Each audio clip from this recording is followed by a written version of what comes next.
시청자 여러분 안녕하십니까. 증시 프라임타임 오시혁입니다. 김세영입니다. 네, 2026년 1월 22일. 역사적인 날입니다. 맞습니다. 드디어 코스피 5천 시대를 열었습니다. 일단 박수! 네, 박수! 후! 네. 네. 자, 여러 평가들을 잠시 뒤로 하고요. 네. 지난해 10월 4천을 찍은 이후에 석 달 만에 대단한 성과를 이뤄내게 됐습니다. 네. 시장도 잠시 놀랐는지 5,020까지 찍고 지금은 4,980까지는 내려와 있습니다. 네, 46년 만에 대기록이다라고는 하는데요. 사실 개장하자마자 외국인과 기관의 매도 물량들이 나오면서 코스피는 약간 상승폭을 줄여낸 상태입니다.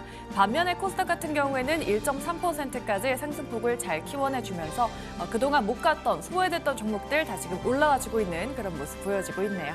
네, 역사에 기록될 오늘 증시 프라임타임 어떤 내용 준비했는지 화면으로 만나보도록 하겠습니다. 네, 지금 이런 시장에서 초고수들은 어떤 선택을 하고 있을까요? 1% 초고수들의 실시간 순매수 그리고 매도 종목들 알아보도록 하겠습니다.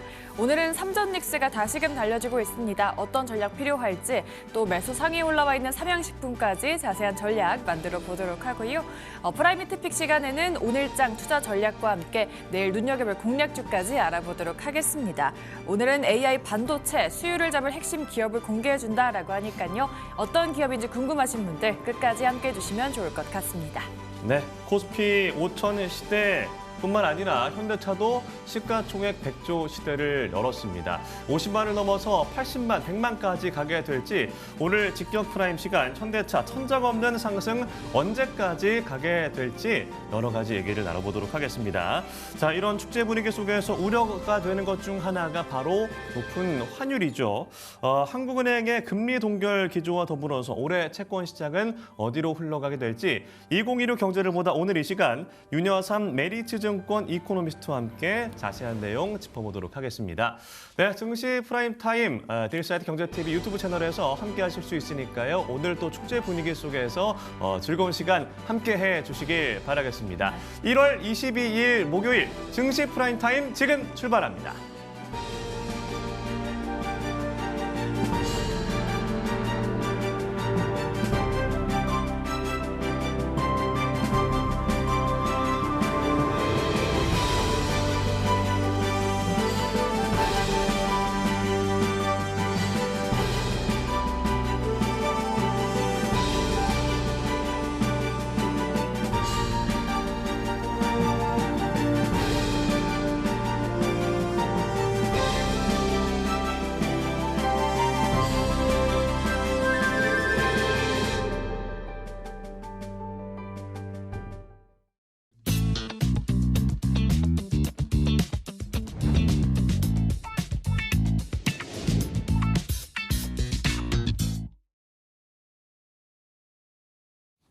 네, 고수들의 거래를 추적하는 시간이죠. 투자상위 1%는 지금입니다. 오늘도 10시의 남자 제인시 투자자문 소재민 대표와 함께하도록 하겠습니다. 안녕하십니까? 네, 안녕하세요. 네, 오늘 정말 역사적인 날입니다. 5,000피 돌파를 했는데요.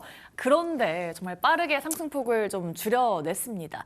그래도 우리가 좀 바랬던 게 그동안 소외됐던 주식들이 다시금 날개를 펴지 않겠냐였는데 다행히 코스닥 쪽에서 좀 종목들이 반등해주고 있어요.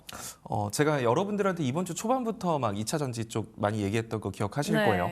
2차 전지가 올라가고 코스닥이 올라갈 수 있는 환경이 만들어져야 중소형주 쪽으로 돈이 흩어질 수 있다. 뭐 이런 얘기를 드렸죠. 네. 사실 지금 시장에서 여러분들이 코스피 5천 넘어갔다 막 이렇게 말하더라도 네. 실질적으로 코스피 안에서 삼성전자, 하이닉스, 현대차 얘네들 말고는 뭔가 일반적인 종목들 같은 경우가 지수만큼의 상승폭 보여준 종목 거의 없거든요.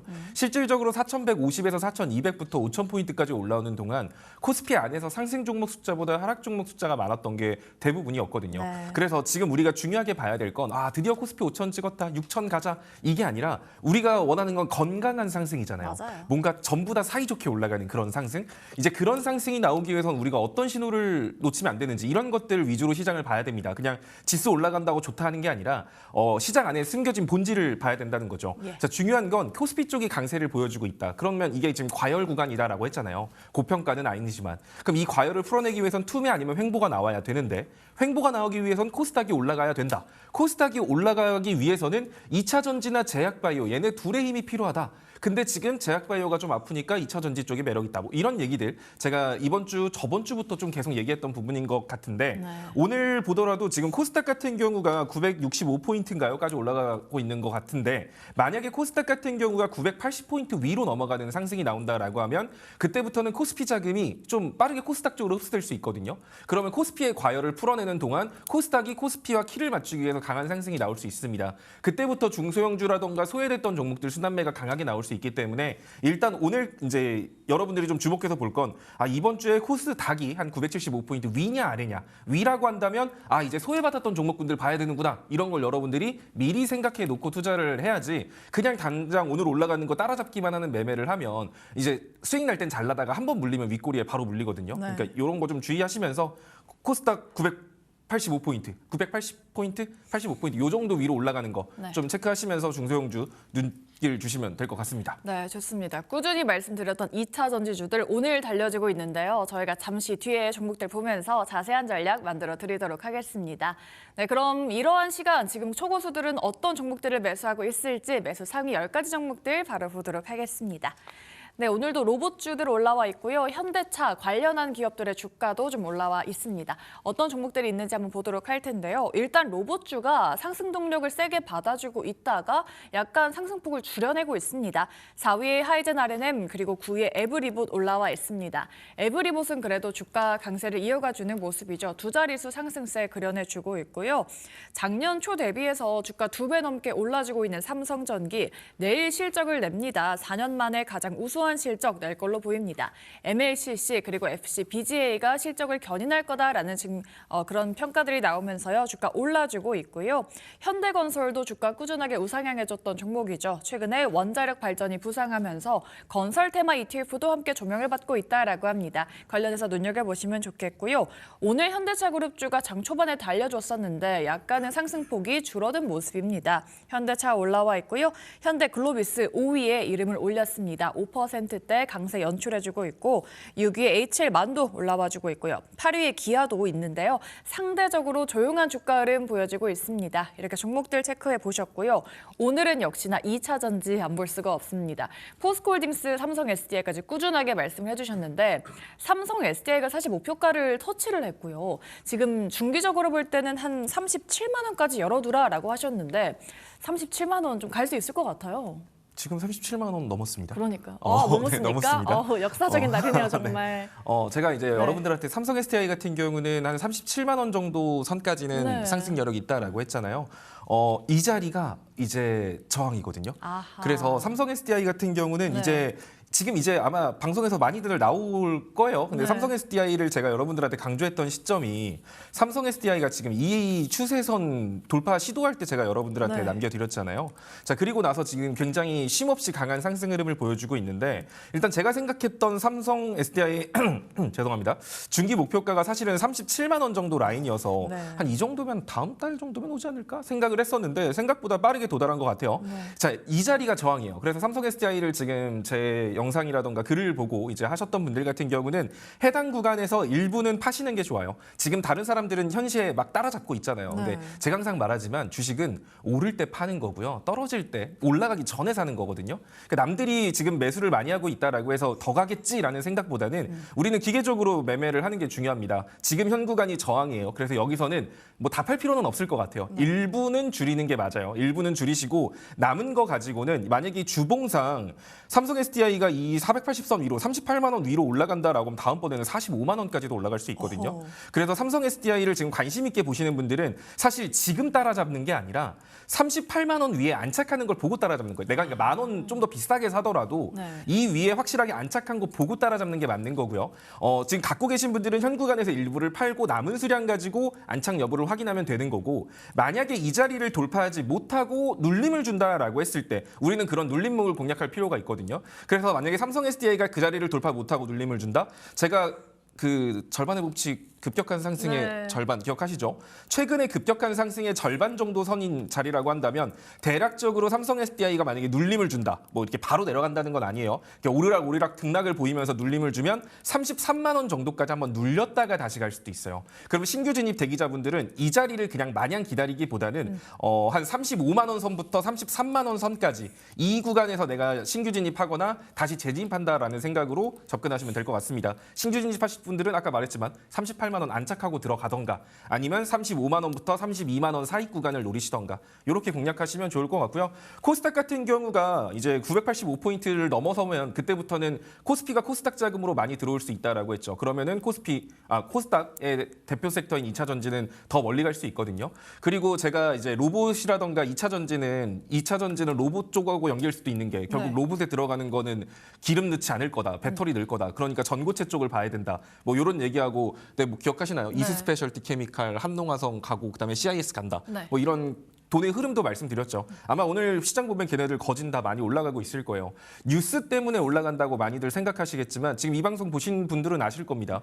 뉴스가 나오기 전에 저는 이런 뉴스가 나올 거라고 말씀을 드렸죠. 네. 즉 뉴스 때문에 종목이 올라가는 게 아니라 올라갈 환경이 되면 뉴스가 붙는 거예요. 그러니까 뉴스 보고 종목 사는 거 이런 거 좀 자제하셨으면 좋겠습니다. 네, 좋습니다. 삼성 SDI 말씀해주신 중기 목표가에 정말 빠르게 도달을 했습니다. 그렇기 때문에 절반의 법칙에 의해서 약간은 조정줄 가능성도 있기 때문에 약간은 유의해서 지켜보시는 게 좋을 것 같습니다. 알려드린 지지선 라인도 잘 참고해 보시면 좋을 것 같고요. 네, 그럼 이러한 시장에서 고수들은 지금 어떤 종목을 팔고 있을까요? 다음으로는 순매도 종목들도 보도록 하겠습니다. 네, 오늘 순매도 상위에는요, 역시나 삼성전자 그리고 삼성전자 우선주까지 올라와 있습니다. 그리고 로봇주들도 함께 포착이 되고 있는데요. 일단 대한전선도 함께 올라와 있죠. 지금 초고압 케이블 매출 인식 그리고 수주에 대한 모멘텀과 함께 5%대 상승 주고 있는 대한전선이고요. 5위에는 셀트리온이 오랜만에 올라와 주고 있습니다. 이 새로운 먹거리로 CDMO를 낙점하고 사업 확대에 본격적인 시동을 건다라고 하는데요. 지금은 셀트리온이 최대 연매출 그리고 최대 영업이익을 돌파할 걸로 전망이 되고 있습니다. 또 다른 날개를 달아줄 걸로 보이고 있고요. 6위 알테오젠까지 제약바이오주들 함께 올라와 있는 모습입니다. 주가는 숨고르기를 좀 진행해주는 모습이고요. 두산도 포착이 되고 있어요. 두산은 엔비디아 향 매출에 힘입어서 영업이익 2조 원 고지에 오를 수 있을 것으로 전망이 되고 있습니다. 엔비디아 피지컬 AI 프로젝트에도 협력하고 있는데요. 7위에 올라온 두산 지주사가 오늘은 8%대 주가 강세 보여주고 있고요. 그다음 두산 테스나도 함께 상승세 보여지고 있습니다. 2%대 오름폭 연출해주고 있고요. 10위에 올라와 있는 레이크 머티리얼즈 오늘 주가가 22% 넘는 초급등세 보여지고 있습니다. 레이크 머티리얼즈는 반도체뿐만 아니라 태양광 그리고 LED, 디스플레이까지 모두 영위하는 기업이죠. 본격적으로 포트폴리오를 다변화하고 있다는 긍정적인 평가와 함께 주가 급등세 보여지고 있는 기업입니다.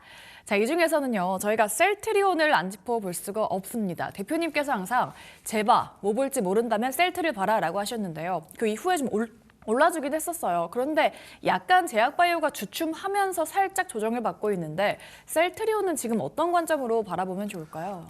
셀트리온 같은 경우는 그때 이것도 마찬가지예요.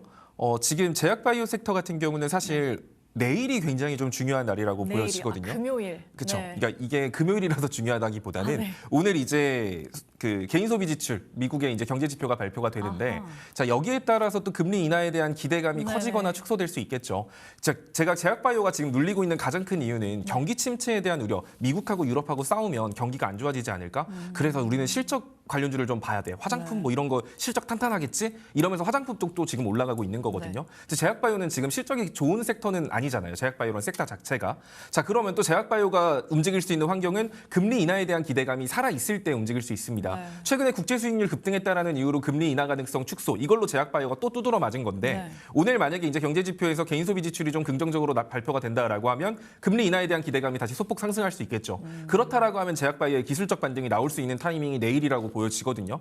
그래서 그런 관점으로 봤을 때 이제 일단 셀트리온 같은 경우는 제약바이오는 실적이 나쁘다? 아니요, 셀트리온은 엄청 실적 탄탄합니다. 네. 계속 좋아지고 있는 기업이고 지금 눌림을 주고 있는 건 사실 애초에 이렇게 급격하게 올라갈 만한 이유가 없었어요. 그렇기 때문에 단순 조정을 주고 있다라고 보여지고요. 제가 여러분들한테 계속 말하는 아까 상승에 얼마 반납한다 그랬죠? 절반이요. 그렇죠. 그럼 셀트리온 차트 볼까요?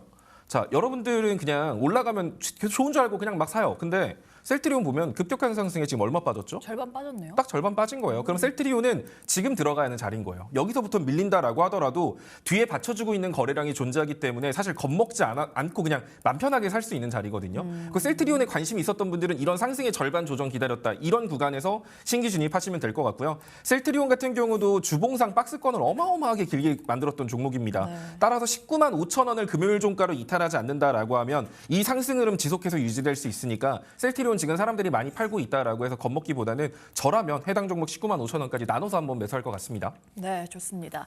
오늘 밤 9시 이후에 나올 개인 소비 지출 이 지표가 좀 중요할 것 같습니다. 금리 인하에 대한 기대감이 반영될지 이에 따라 제약 바이오주들 향방이 어떻게 될지 변곡점이 될 것 같은데요. 잘 지켜보시면 좋을 것 같습니다. 네, 그럼 다음으로는요. 초고수들이 지금 5거래일 동안 매수하고 있는 종목도 보셔야겠죠. 주간 순매수 종목들 보겠습니다. 네, 삼양식품 여전히 올라와 있고요. 코리아 서키트도 포착이 되고 있습니다. 코리아 서키트 삼성전자에 납품하는 기업이죠. 최근에 시설 투자를 결정했다라고 공시하면서 상승이 나왔습니다. 메모리 반도체 그리고 최첨단 패키징의 시장 확대에 대응하기 위해서 생산 설비를 증설한다라고 하고요. 이에 따라서 주가 상승세 보였습니다. 그리고 제약바이오 종목들이 좀 꽤 많이 올라와 있습니다. 4위에 보로노이 그리고 리비스 메드, 큐리옥스 바이오시스템즈 모두 이름을 올리고 있는데요. 어제부터 바이오 섹터 꽤 거칠게 흔들렸습니다. 낙폭도 체감도 만만치 않았는데요. 보로노이 오늘장 2%대 낙폭 그려가고 있고요. 큐리옥스 바이오시스템즈 그리고 리브스 메드 같은 경우에는 하락하다가 다시금 반등해주는 움직임 보여지고 있습니다. 의료기기 업체 신규 상장주로 볼 수가 있겠죠. 그리고 5위에 대한전선 포착이 되고 있고요. 7위에 SK하이닉스 다시 또 반등을 해주고 있죠. 강하게 올라와 주면서 2~3% 내외의 상승세 보여지고 있습니다. 자, 이 중에서는요, 저희 네이버 한번 짚어보도록 할 텐데요.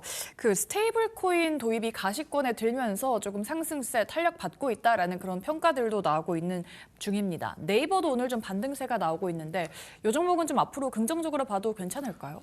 이것도 사실 뭐 국가대표 AI에 뭐 네. 1차에 탈락했다 네. 이러면서 빠졌을 때 제가 뭐 크게 걱정하지 않아도 될 것 같아요. 추세에 따라 움직이는 종목입니다라고 말씀을 드렸어요. 아하. 그러니까 많은 분들이 그러니까 저는 제일 답답한 게 네. 돈의 뉴스 때문에 종목이 등락이 만들어지는 게 아니라 네. 이 차트 흐름과 돈의 흐름상에 맞춰서 뉴스가 등장을 하는 거거든요. 그러니까 이 뉴스가 있는데 잘 가지 않을까요가 아니라 네. 이제 갈 때 되면 그러니까 갈 뉴스가 상황이 따라오나? 아니면 네. 그 뉴스가 있든 말든 상관이 없어요. 약간 그렇게 생각하시면 좋을 것 같습니다. 예. 그래서 돈의 흐름을 알 수 있는 가장 좋은 게 약간 시장 상황과 차트 분석 이런 것들이 그래서 기술적 분석이 좀 중요한 건데 네이버 같은 경우도 지금 아마 많은 분들이 최근에 투자를 했다가 이거 어떻게 대응하지 좀 고민하고 계실 것 같은데 차트를 보면서 좀 설명을 해드리면 네이버는 지금 이런 느낌으로 애초에 우하향을 만들고 있었어요. 우하향 추세를 유지하고 있었죠. 자, 근데 이 자리에서 이제 이 자리를 돌파했으면 이제 이 우하향 추세를 벗어나는 상승을 보였겠죠. 근데 이 자리를 돌파할 만한 이슈가 딱히 없었거든요. 그런 상황에서 AI 뭐 실패 1차에서 떨어졌다라는 얘기가 나오면서 추세선 상단에서 그냥 무너진 겁니다. 자, 그렇다라고 하면 네이버 같은 경우는 사실 뭐 더 밀리면 22만 원까지도 밀릴 수 있었겠지만 일봉상 240 지지선을 이탈한 적이 거의 없었기 때문에 그 자리 딛고 지금 다시 반등 나오고 있는 거거든요. 네. 자, 그러면 다르게 말하면 급격한 상승의 절반 정도 조정 줬다 지금 네이버 반등하고 있는 거예요. 자, 그럼 이 자리에서 네이버가 반등 나온다라고 하면 다시 한 번 더 추세선 상단인 25만 5천 원 정도까지는 반등이 나올 수 있거든요. 예. 그럼 내가 네이버를 투자하고 있다라고 하면 25만 5천 원에서 손실이든 수익이든 일부는 줄이고 보는 거예요. 일부는 줄이고 이 자리 돌파하면 어떻게 되는 거죠? 그때부터는 하락 추세를 벗어났기 때문에 남은 수량 갖고 수익을 극대화시킨다 생각하시면 될 것 같아요. 네. 일봉 차트로는 네이버는 이런 식으로 가지고 놓으시면 생각보다 되게 쉬운 종목이고요. 그냥 지금 당장 눈에 보이는 이슈에 너무 집중하기보다는 이 흐름을 좀 생각하시면 좋을 것 같아요. 그리고 주봉 차트로 봤을 때는 네이버 같은 경우는 이런 느낌의 박스권이라고도 볼 수 있어요. 카카오랑 네이버랑 결을 되게 비슷하게 가지고 가는데 네. 박스권 상단 자리는 27만 원이거든요. 그러면 25만 5, 아까 제가 말했던 일봉상 추세선 상단 자리가 한 25만 원에서 25만 5천 원이라고 했으니까 25만 5천 원이 단기 목표가가 되는 거고 두 번째 목표가는 박스권 상단 자리인 27만 원이 되는 거예요. 그리고 네이버가 27만 원을 돌파했다? 그때부터는 네이버는 이제 지지선 잡고 쭉 끌고 가는 종목이 됩니다. 그래서 네이버를 투자 중인 분들은 너무 뉴스에 의존하기보다는 아까 말한 일봉 차트와 이 주봉 차트, 박스권을 생각하시면서 매매하시면 이 종목도 진짜 쉽게 수익 쌓을 수 있는 종목이니까 이런 거 좀 기억해 두시면 좋을 것 같아요. 네, 네이버는 그 절반의 법칙에 따라서 약간의 눌림목이 나오긴 했지만 상승 돌파를 해준다면 역시나 더 갈 수 있는 종목이기 때문에 그 추이를 좀 면밀하게 잘 지켜보셔야 될 것 같습니다. 네이버에 대한 전략 세워드렸고요. 그럼 마지막으로 순 매도 종목들도 보도록 하겠습니다. 주간으로 매도하고 있는 종목들은요. 네, 삼성전자 올라와 있고요. LG전자도 그 뒤에 나란히 이름을 올리고 있습니다. 로봇들도 좀 포착이 되고 있는데요. 일단 삼성전자는 좀 올라주고 있지만 LG전자 같은 경우에는 상승하다가 현재는 반락하고 있는 모습입니다. LG전자는 좀 힘이 없고요. 삼전닉스가 올라주면서 반도체 장비주인 심텍도 4위에 포착이 되고 있습니다. TP를 올려잡는 리포트가 많이 나와주고 있고요. 중장기 성장 방향성 유효하다라는 분석들 많이 나옵니다. 그리고 로봇주들이 동반 상승하다가 지금 다 같이 약간 힘이 없는 모습 보여주고 있어요. 6위에 이름을 올린 로보티즈, 7위에 사면, 그리고 9위에 스맥까지 급등하다가 지금은 약세를 보여주고 있습니다. 8위에 더전비지온 올라와 있고요. 자, 이 중에서는요, 저희가 제약바이오를 좀 다시 한번 짚어보도록 할 텐데 어제 낙폭이 정말 깊었었던 알테오젠 올라와 있고요. D&D 파마텍, 올릭스까지 보합권에서 등락을 보여주고 있습니다.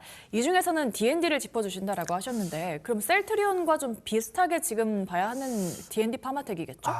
조금 느낌이 달라요. 오, 제가 왜요? 셀트리온을 좋게 보는 건 네. 실적이 뒷받침되는 제약바이오이기 그쵸? 때문에 제약바이오가 조정을 주더라도 셀트리온도 빠질 수는 있겠죠. 하지만 네. 그 낙폭이 제한적이고 횡보로서 이 과열을 풀어낼 가능성이 네네. 높은데 이제 일반적으로 상승폭이 되게 컸던 중소형 제약바이오주 같은 네. 경우는 상승폭이 컸던 만큼 아까 절반만 조정을 준다 그래도 아래로 네. 진짜 많이 빠질 수 있거든요.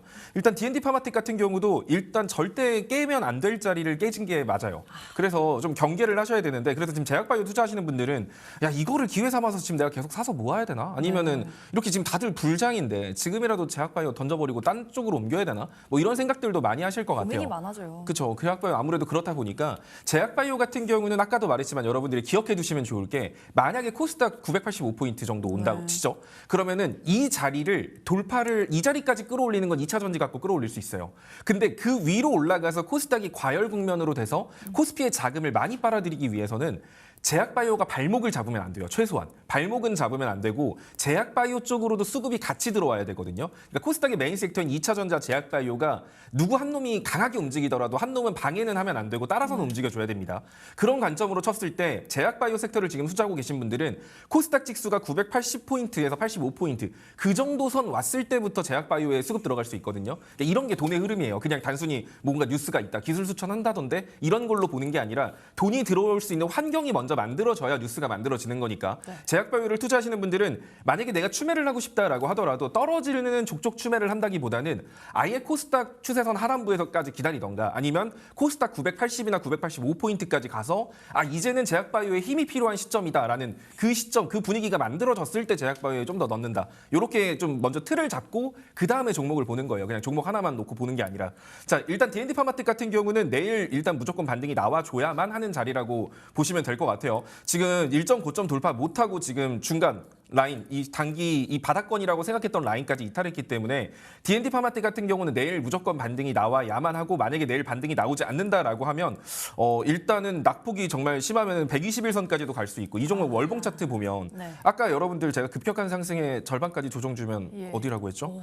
네, 54,000원이에요. 네네. 그럼 여러분, 그러니까 이게 D&D 파마텍 주주분들이 저 자식 뭘 알지도 못하면서라고 할 수도 있어요. 예. 근데 제가 지금 이 자리를 바로 간다라는 게 아니라 이 자리를 갈 가능성 또한 존재한다라는 거. 그러니까 여기 안 갈 수도 있어요. 하지만 갈 가능성이 있다면 우리는 리스크 관리를 할 필요는 있는 거예요. 그렇죠. 내가 좋다 생각해서 그냥 계속 사는 게 아니라 그러면 난 지금 여기서 월봉상 5일선 지켰으니까 여기서 한번 살 거고 심하면은 여기까지도 밀릴 수 있겠는데 근데 나는 이 회사를 믿어 한다면 여기까지 밀릴 걸 염두한 분할 매수 전략이 필요하다라는 겁니다. 자, 그렇게 아니면 이제 코스닥이 980포인트 위로 올라가기를 기도해야겠죠. 자, 그래서 만약에 이 종목이 이제 힘을 내서 60일선을 만약에 다음 주 한 월요일, 화요일 안에 회복해 줄 수 있다라고 한다면 그때부터는 이렇게 좀 크게 박스권을 그으면서 피로도를 풀어낼 과정이 존재하기 때문에 만약에 해당 종목이 88,000원 위로 올라가면 그때부터는 97,000원이나 98,000원까지도 반등 나올 수 있으니까 물려 계신 분들은 그 정도 선으로 평단을 유지하는 게 좀 관건일 거예요. 그리고 그 자리 왔을 때 더 욕심 부리기보다는 어느 정도 대응을 해야 된다라는 거 이렇게 정리해 보도록 하겠습니다. 네, D&D 파마텍에 대해서 정말 자세한 전략 세워두셨습니다. 내일이 제약바이오 섹터의 정말 중요한 중요한 변곡점이 될 날이기 때문에요. 잘 지켜보시면 좋을 것 같습니다. 자, 그럼 이제 저희 마지막으로 우리 소 대표님의 탑픽을 들어보는 시간인데 사실 뭐 삼성 SDI로 일주일 만에 좀 큰 수익을 주셨기 때문에 오늘 종목도 기대가 되거든요. 오늘은 어떤 섹터, 어떤 종목을 좀 볼까요? 2차 전지죠. 제가 최근에 삼성 SDI랑 같이 말했던 종목이죠. 포스코홀딩스거든요. 대장주를 보자. 그렇죠. 포스코홀딩스 같은 경우도 사실 포스코 그룹주 자체가 약간 2차 전지 색이 많이 묻어가지고 맞아요. 2차 전지 이슈 있을 때 좀 움직이는데 포스코홀딩스는 철강 쪽도 강하죠. 네. 원래 철강 기업인데 자 근데 리튬 강탄이 있어가지고 거기서 이제 수익이 2026년부터 본격화될 것이다라는 기대감, 실적 개선에 대한 기대감뿐만 아니라 철강 산업, 결국 철강이라는 건 스페이스X라던가 마스가 프로젝트 이런 것들에 다 활용이 되기 때문에 철강 수요가 올라가면 당연히 가격도 올라갈 가능성이 높겠죠. 그래서 이번에 포스코 그룹주 같은 경우는 이번 연도에 실적이 굉장히 좋게 나올 거라는 기대감을 가지고 있습니다. 게다가 지금 상법 개정안의 기대감 이런 것들 생각하면 또 지주사에 대한 매력도 존재하겠죠. 네. 그런 관점에서 포스코홀딩스 가지고 와봤고요. 사실 아침보다는 조금 올라가긴 했는데 자 일단 이 종목은 제가 여러분들한테 계속 말했던 게 금요일 종가로 이 종목이 34만 원 위로만 있으면 된다. 뭐 이런 얘기했던 거 기억하실 거예요. 그러면 2차 전지 그때부터다. 막 이런 얘기했는데 지금 일단 내일 갑자기 말도 안 되는 투매가 나오지 않는다라고 예. 한다면 그럼 제일 확실한 건 일단 내일 보고 사는 게 제일 좋긴 하겠죠. 근데 현 구간부터 내일까지 한 2번 산다라는 생각으로 접근하시면 될 것 같고요. 주봉상 241선 이 자리 지금 1년 반 만에 겨우 돌파하는 자리입니다. 그래서 여기서부터 위로 올라간다라고 하면 해당 종목 같은 경우는 일단은 단기적으로는 38만 원 정도 선까지는 어렵지 않을 것 같고요. 만약에 이제 32만 원 정도까지 여러분들이 분할 매수하시고 31만 5천 원 이탈했을 땐 다시 또 안쪽 박스권에서 좀 지지부진 움직일 수 있으니까 그때는 좀 비중을 줄여놓고 그다음에 제가 대응 방안 알려드릴게요. 중요한 거 제가 계속 이제 현재가라고 적어놓기는 해요. 그냥 네. 제가 항상 말하는 게 그냥 대충 사요 이거거든요. 왜냐면 대충 사라는 게 그냥 아무 때나 왕창 사라는 게 아니라 지금 제가 여기서부터 뭐 32만 원, 32만 5천 원까지 나눠 사세요라는 의미예요. 근데 일단 첫 진입은 그냥 대충 하시라는 의미. 그러니까 그냥 한 번에 다 사놓고 빠지는데 어떡하죠? 이러지 말고 네. 방송 제대로 듣고 따라오시면 안정적으로 수익 쌓아가실 수 있을 겁니다. 네, 좋습니다. 삼성 SDI 이어서 포스코홀딩스까지 2차 전지 대장주를 좀 모두 짚어주셨습니다. 과연 포스코홀딩스도 목표가까지 안전하게 갈 수 있을지 기대해 보도록 하겠습니다. 자, 너튜브 채팅창에 항상 대표님의 팬분들이 많이 오시는데요. 정말 뉴스가 나오기 전에 짚어주시는 찐 전문가다라고 하십니다. 우리 찐 전문가와 실시간으로 소통할 수 있는 방법 어디로 갈까요? 네, 아래 QR코드 오시면 되고요. 네. 사실 원래 자랑하는데 시간을 좀 많이 써야 되는데 이런 제가 QR코드 해드릴게요. 홍보 네. 막 하잖아요. 근데 네. 저 그거 도저히 못 하겠거든요. 예. 그냥 근데 어차피 방송을 보신 분들은 아실 거예요. 아, 얘가 지금 말하고 있는 게 뭔가 다르구나라는 걸 느끼실 겁니다. 예. 그리고 이렇게 팬이 많고 방송에서 이렇게 많이 사람들이 좋아하는 건 이유가 있겠죠. 맞습니다. 그럼 뭐 들어와서 보시면 또 주식 교육부터 시장 흐름 엄청 꼼꼼하게 잡아드리니까 뭐 큰 도움 받아 가실 겁니다. 네, 좋습니다. 투자 인사이트 궁금하신 분들 아래 QR코드 타고 들어가시면 많은 정보 얻어가실 수 있습니다. 많은 사랑 부탁드리도록 할게요. 네, 오늘 이 시간 제인씨 투자자문 소재민 대표와 함께했습니다. 오늘 말씀 고맙습니다. 네, 감사합니다.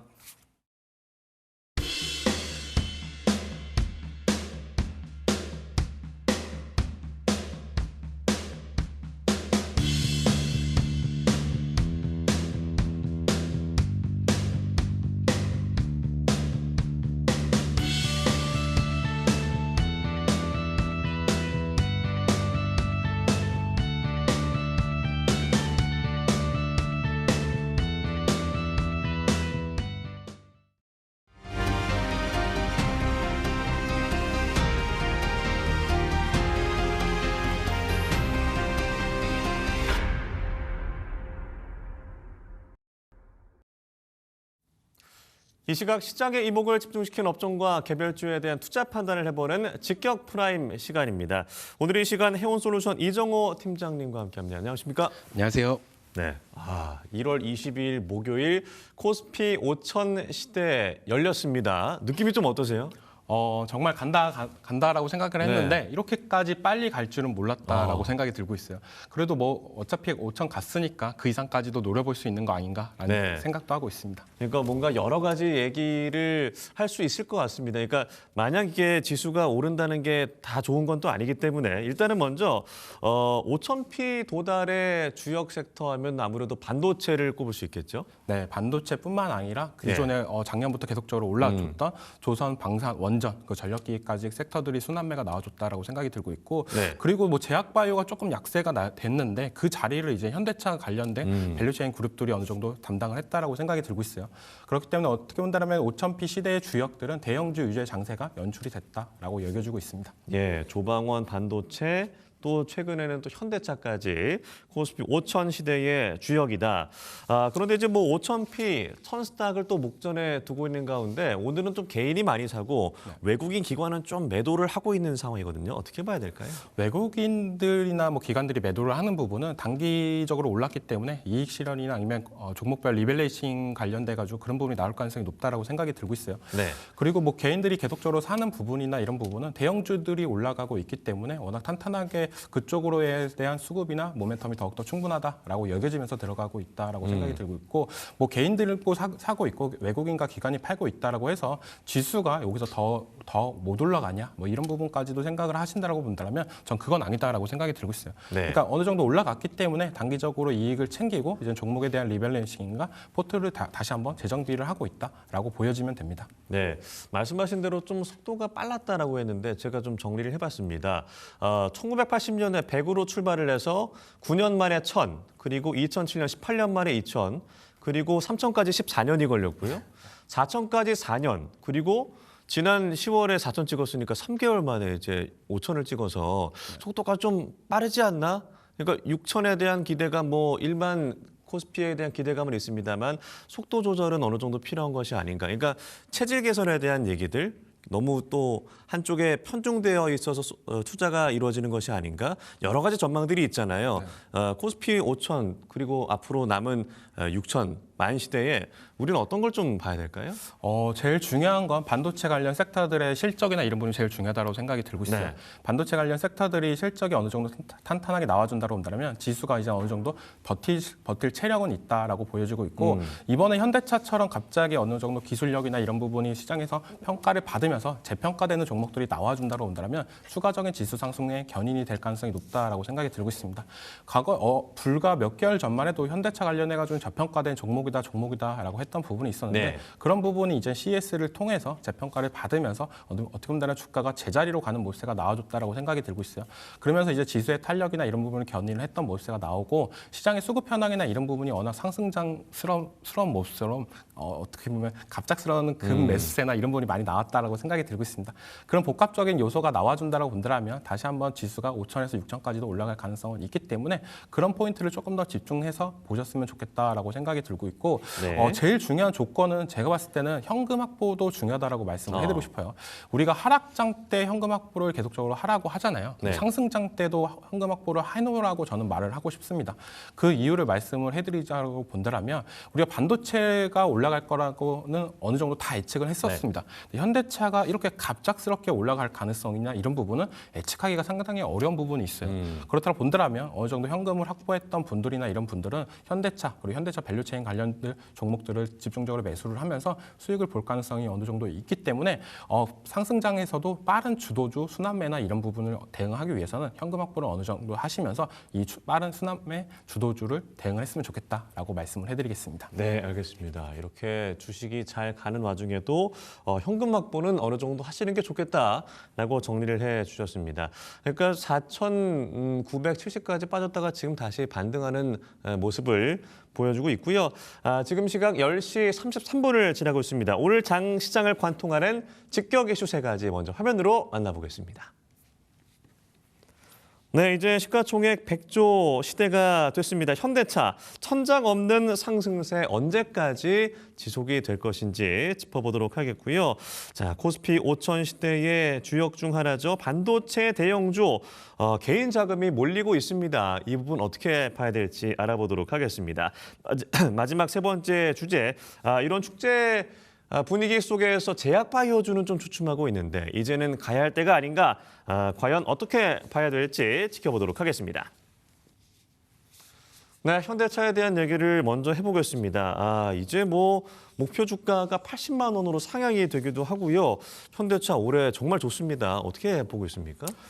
계속적으로 더 좋아질 가능성은 있지 않나라고 생각이 들고 있고요. 네. 현대차 같은 경우는 대표적으로 저평가된 종목이었다라고 보여지고 있어요. 근데 이 상승 탄력이 한번 붙어주면서 이제는 어떻게 본다면 기업 자체가 이제는 한방 탈바꿈이 되고 있다라고 생각이 들고 있고 네. 천장 없이 계속적으로 올라가고 있다라고 보여지면서 이제 증권사 리포트도 뭐 80만 원을 얘기를 하고 있잖아요. 네. 그런 모습세가 나오고 있는데 어떻게 보면 불가능한 수치는 아니다라고 보여지고 있습니다.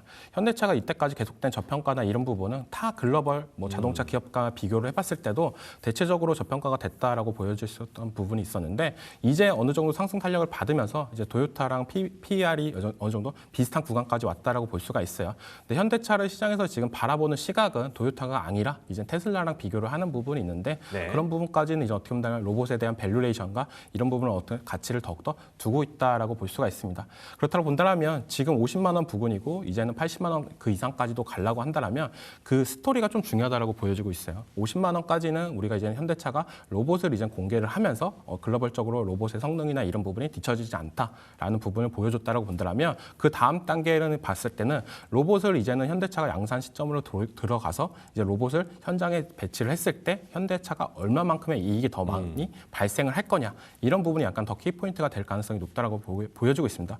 요즘도 계속적으로 뉴스가 나오고 있는 부분이 28년도에 이제는 휴머노이드 아틀라스를 이제는 투입을 한다라고 본다면 이제 인건비 측면이나 이런 부분이 더욱더 절감이 되겠다 이런 얘기가 나오는데 실질적인 수치나 이런 부분이 나와 준다라고 보면 주가가 한 단계 더 올라갈 가능성이 있다라고 보여지고 있고 글로벌적으로 로봇에 대한 파운드리나 이런 부분은 현대차가 어느 정도 가져간다라고 보면 네.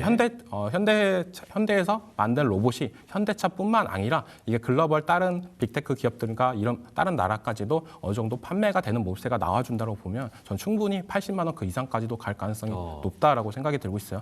그렇기 때문에 지금 나왔던 목표 주가나 이런 부분이 단순한 주가의 숫자만 보지 마시고 그 안에 이제는 어느 정도 단계가 필요하다. 그 시점까지도 보시면서 이제 주가를 체크를 하셨으면 좋겠다라고 말씀을 해드리겠습니다. 네, 팀장님도 80만까지 충분히 가능하다라고 평가를 해주셨습니다. 그러니까 완성차 업체뿐만 아니라 피지컬 AI의 어떤 대장 기업으로서 역할을 기대하는 분들이 많이 있는 것 같은데 지금 뭐 현대차 주식을 갖고 있는 분들은 되게 기분 좋게 이 상황을 지켜보고 있을 텐데 한편으로 조금 긴장하면서 보는 부분이 외국인들은 좀 약간 매도하고 있는 부분인 것 같아요. 이건 어떻게 봐야 될까요? 저는 지극히 당연한 현상이다라고 생각이 네. 들고 있어요. 외국인들 같은 경우도 현대차 같은 거를 보유를 워낙 저가했습니다. 뭐 20만 원, 30만 원대 했던 부분이 있었는데 네. 지금 거의 60만 원까지 올라갔다가 약간 조정 구간이 나오고 있는데 이 구간에서 어느 정도 차익 실현 물량이나 이런 부분이 나올 가능성이 높다라고 생각이 들고 있어요.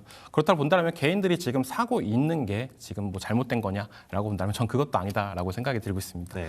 현대차가 개인들의 수급세가 더욱더 가파르게 들어오면서 급등하는 모습세가 나와줬기 때문에 어떻게 본다면 더 자연스러운 현상이 나올 가능성이 있다라고 생각이 들고 있고 물론 개인들이 집중적으로 매수세가 들어온다라고 보면은 변동성 확대나 이런 부분이 조금 더 늘어날 가능성은 있다라고 생각이 들고 있어요.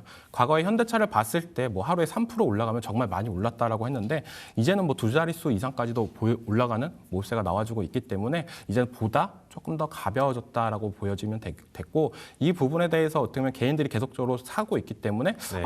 이제는 내가 수익을 정리를 해야 되냐 이런 부분보다는 현대차가 계속적으로 앞으로 보여줘야 될 로봇에 대한 히스토리나 이런 부분을 조금 더 집중적으로 체크를 하면서 들고 가셨으면 좋겠다라고 생각이 들고 있습니다. 네, 아무래도 뭐 긍정적인 부분 중에 하나는 주주 환원율이 굉장히 높아질 거에 대한 기대감과 뭐 자사주 소각 등 이슈들이 있잖아요. 지금 들어가는 거에 대해서는 좀 어떻게 보세요?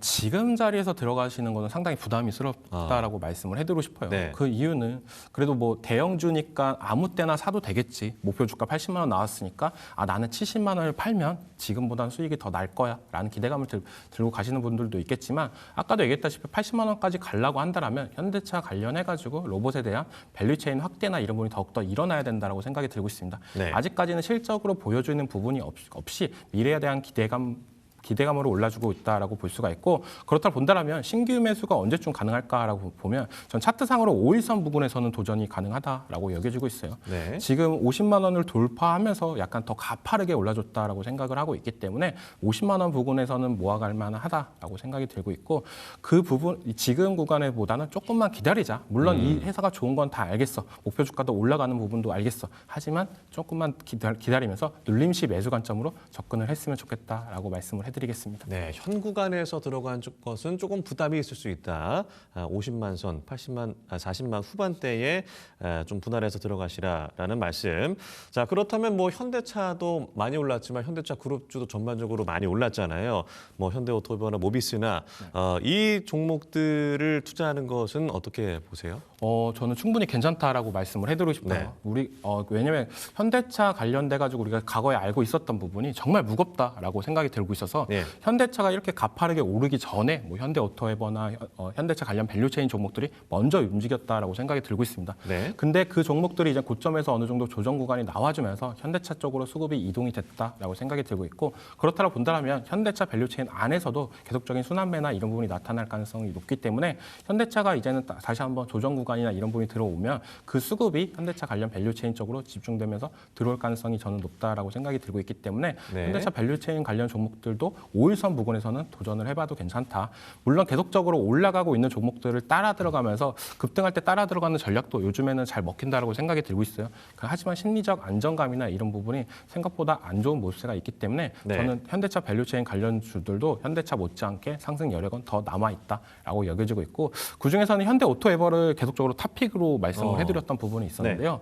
그 종목 같은 경우에 뭐 보스턴 다이나믹스의 뭐 이제 로봇이나 이런 부분이 만들어준다라고 본다면 유통 및 AS를 담당할 가능성이 높다라고 평가가 되고 있고 현대차에서 지금 뭐 휴머노이드 관련해가지고 공장의 투입이나 이런 부분이 된다라고 본다면 궁극적인 스마트 팩토리가 완성이 될 가능성이 높아요. 그럼 그거에 따라서 효율적인 뭐 소프트웨어나 이런 부분이 개선이 되는 부분이 현대오토에버가 담당을 할 부분이 있고 그리고 현대오토에버가 지분율이나 이런 부분이 거의 품절주 역할을 하고 있습니다. 그렇기 때문에 상승 탄력이나 이런 부분이 받아준다고 본다면 추가적으로 더 올라갈 가능성은 있다라고 여겨지고 있고 이 종목 같은 경우에 먼저 50만 원을 찍고 넘어가면서 50만 원을 이제 지지하는 모습세가 나와주고 있다라고 생각이 들고 있어요. 그렇기 때문에 다른 현대차 관련된 밸류체인 종목들보다 한 발짝 먼저 올라가고 한 발짝 먼저 조정이 나와줬다라고 생각을 하고 있기 때문에 현대차 그룹주 중에서는 현대오토에버를 제일 좋게 보고 있다라고 말씀을 해드리겠습니다. 네, 잘 가고 있는 현대차 그리고 현대차 그룹주 중에서도 현대오토에버를 꼽아주셨습니다. 다음 주제로 넘어가 보도록 하겠습니다.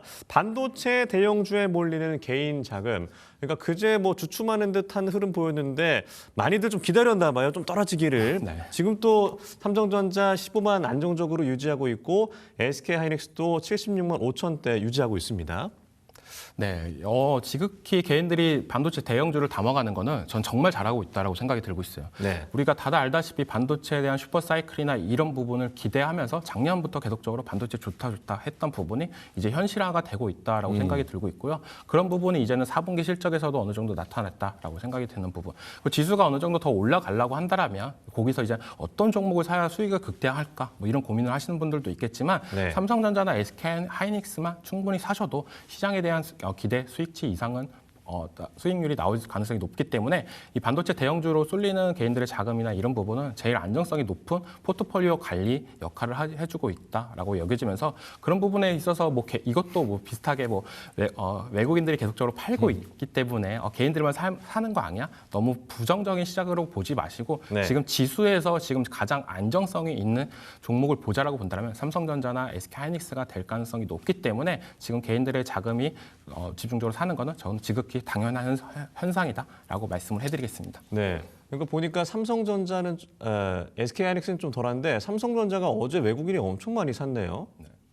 네, SK하이닉스보다 삼성전자에 약간 더 집중된 수급 쏠림 현상은 우리가 기존에는 SK하이닉스가 삼성전자보다 더욱더 잘 간다 이런 얘기를 했었잖아요. 네. 하지만 이제는 조금 더 디램의 가치나 이런 부분이 더욱더 올라가지면서 이제 삼성전자의 시대가 왔다라고 더욱더 평가를 받는 부분이 있습니다. 네. 그렇기 때문에 요즘 시장에서 삼성전자냐 SK하이닉스냐 이런 얘기를 할 때 보다 삼성전자 쪽으로 조금 더 개인들의 순매수가 더 들어가는 부분도 있지 않나라고 말씀을 해드리고 싶고 네. 개인들의 순매수가 더욱더 들어가는 종목들을 보자라고 본다면 이 가격대가 조금 싼 종목들이 더 집중된 수급이 들어오고 있습니다. SK하이닉스 같은 경우에는 지금은 한 주만 살라고 해도 가격적인 부담이 조금 크다라고 볼 수가 있어요. 그렇기 때문에 SK하이닉스를 한 주 살 가격에 삼성전자를 다수를 사겠다라는 생각이 더욱더 있기 때문에 SK하이닉스보다 삼성전자에 집중된 쏠림 현상이나 이런 부분이 나타나고 있다라고 말씀을 해드리겠습니다. 네.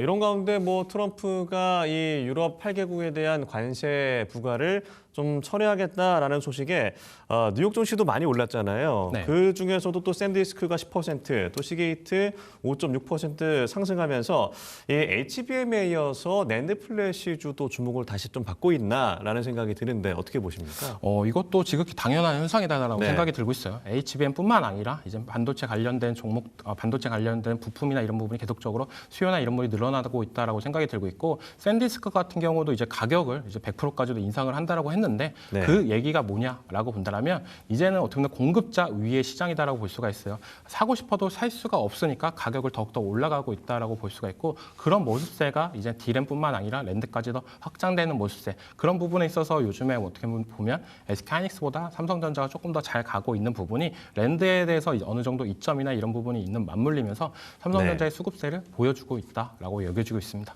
예, 그렇다면 현 구간에서 반도체주를 들어가는 것, 결국에는 뭐 많이들 그래도 대형주를 선택하는 것이 맞다라고 하는데 현 시점에서는 어떻게 보세요?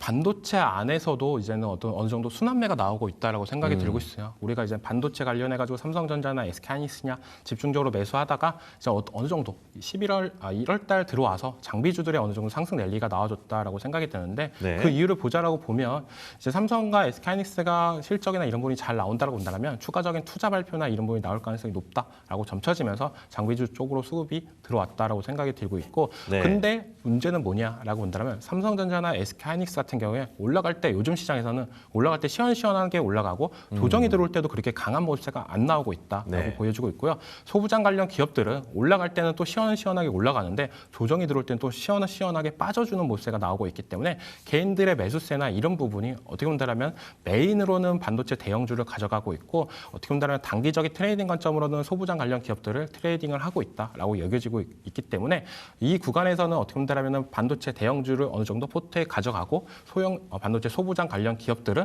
어느 정도 단기적 트레이딩 관점으로 지켜보시는 게 저는 좋다라고 말씀을 해드리겠습니다. 네. 자, 다음 주제 넘어가 보도록 하겠습니다. 제약바이오 이제는 가야 할 때가 아닌가.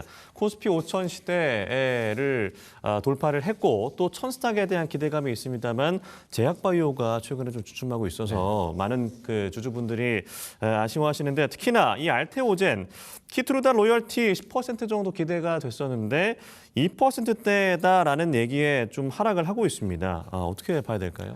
네, 시장에서 너무 많이 기대를 했나라고 생각이 들 정도로 예. 어떻게 본다면 충격적인 하락이 나와줬다라고 생각이 들고 있고, 로열티 같은 경우도 뭐 10%를 얘기했던 부분도 있었고 5% 정도는 하겠지라고 했던 부분이 로열티 2%면 시장에서 너무 기대치를 했던 부분에 대해서 무너졌다라고 생각이 들고 있어요. 예. 그렇다고 본다면 제약바이오 관련해가지고는 이제는 뭐 다시 한번 재평가가 될 가능성이 높다라고 생각이 들고 있습니다. 기존에는 기술 수출 관련해가지고 긍정적인 포인트가 되게 컸어요. 네. 임상이 성공적으로 완료가 안 되더라도 삼상 끝까지 이제는 양산 시점까지 안 가더라도 임상 1상만 돼도 기술 수출이나 로열티를 받을 수 있는 부분 충분히 이제 그런 시장이 왔구나라고 하면서 제약바이오 쪽으로 약간의 집중된 수급 쏠려 현상이나 이런 부분이 나와줬던 모습세가 나왔고, 그런 부분에 대해서 대장주 역할을 해줬던 부분이 알테오젠이었다라고 생각이 들고 있습니다. 가장 큰 이유는 기술 수출 관련해가지고 뭐 계약만 했다라고 하면은 거의 조 단위 얘기가 나왔던 부분이 있었는데 네. 지금 뭐 GSK 뭐 자회사랑 뭐 기술 수출 계약이나 이런 부분이 4천억대로 얘기가 나와주면서 약간의 심량 매물이나 이런 부분이 나와줬다라고 생각이 들고 있어요. 그렇다고 본다라면 이제 키트루다 로열티까지도 덮친 격으로 나와줬는데 이 부분에 대해서는 이제 주가가 다시 한번 재평가가 될 가능성이 높기 때문에 지금 자리에서는 어떻게 본다면 개인들이나 아니면 기관들이나 외국인들 같은 경우에 조금 더 지켜보고 투자를 하자라는 심리가 강하게 들어오고 있다라고 여겨지고 있습니다. 네. 또 특히나 지난주에 JP모건 헬스케어가 열리면서 제약바이오에 대해서 좀 주시하고 있었던 분들, 별다른 이슈들이 물론 이제 그 자리에서 바로 계약은 체결하는 건 아니니까요. 네. 그렇지만 어떤 제약바이오주가 좀 주춤하는 가운데 올해 그래도 좀 기대해봐도 될 만한 그 빅딜이 예상되는 제약바이오주 어떻게 정리해 볼 수 있을까요? 저는 올릭스라는 종목을 좀 집중적으로 보고 있다라고 말씀을 해드리고 네. 싶어요. 이 종목도 어떻게 보면 제약바이오가 동반적으로 빠져주면서 비슷하게 빠져주는 모습가 나왔지만 이제 26년도 상반기에 메시 치료제 관련해서 임상 1상 데이터를 공개한다라고 얘기가 나온 만큼 그거에 따라서 어떻게 보면 기대감이 충분히 만들어질 가능성은 있다라고 여겨지고 있습니다. 네. 하지만 제일 중요한 건 지금 제약바이오는 저가 공략을 하는 것보다는 저는 어떻게 보면 빠지는 걸 계속적으로 기다렸다가 반등하는 거를 보고 나서 들어가시는 게 좋다라고 생각이 들고 있어요. 제약바이오의 투자의 단점이다, 장점이 뭐냐라고 본다면 올라갈 때는 또 시원시원하게 올라갑니다. 하지만 또 빠질 때는 또 시원시원하게 빠지는 부분이 있기 때문에 생각보다 저가 지금이 차트상 바닥권이다. 지금 가격대는 충분히 들어가도 괜찮다라고 생각을 하시면서 모아가신다라고 본다면 생각보다 안 좋은 투자 패착이 될 가능성이 저는 높다라고 생각이 들고 있고 그렇기 때문에 빠져주는 거는 시원하게 기다리자. 왜냐? 지금 시장에서는 제약바이오 쪽 관련해가지고 수급이나 이런 부분을 기대를 하는 것보다는 뭐 반도체를 사야 되냐, 현대차를 사야 되냐 이게 더 어떻게 보면 개인들, 기관, 외국인들의 집중된 모습세가 나와주고 있다라고 여겨지고 있기 때문에 AI와 약간의 동떨어져 있는 제약바이오는 지금 시장에서는 조금 재미가 없을 가능성이 있다라고 여겨지고 있고 만약 올릭스에서 임상 1상을 발표를 하면서 시장에 대한 기대치보다 더욱더 좋은 성과를 보여주는 그런 기업들이 나와준다고 본다면 제약바이오 전체적으로 분위기가 달라질 가능성은 있기 때문에 그런 타이밍을 노리면서 갔으면 좋겠다라고 말씀을 해드리겠습니다. 예, 올해 빅딜이 기대가 되는 제약바이오주 올릭스 꼽아주셨습니다. 그러니까 올릭스 하면 뭐 RNA 치료제 뭐 이런 것들이 주목이 되고 있기 때문에 그럼 올해 주목해봐야 될 이 제약바이오주의 키워드는 무엇이 될 것인가? 여전히 비만인 것인가? 어떻게 좀 보세요?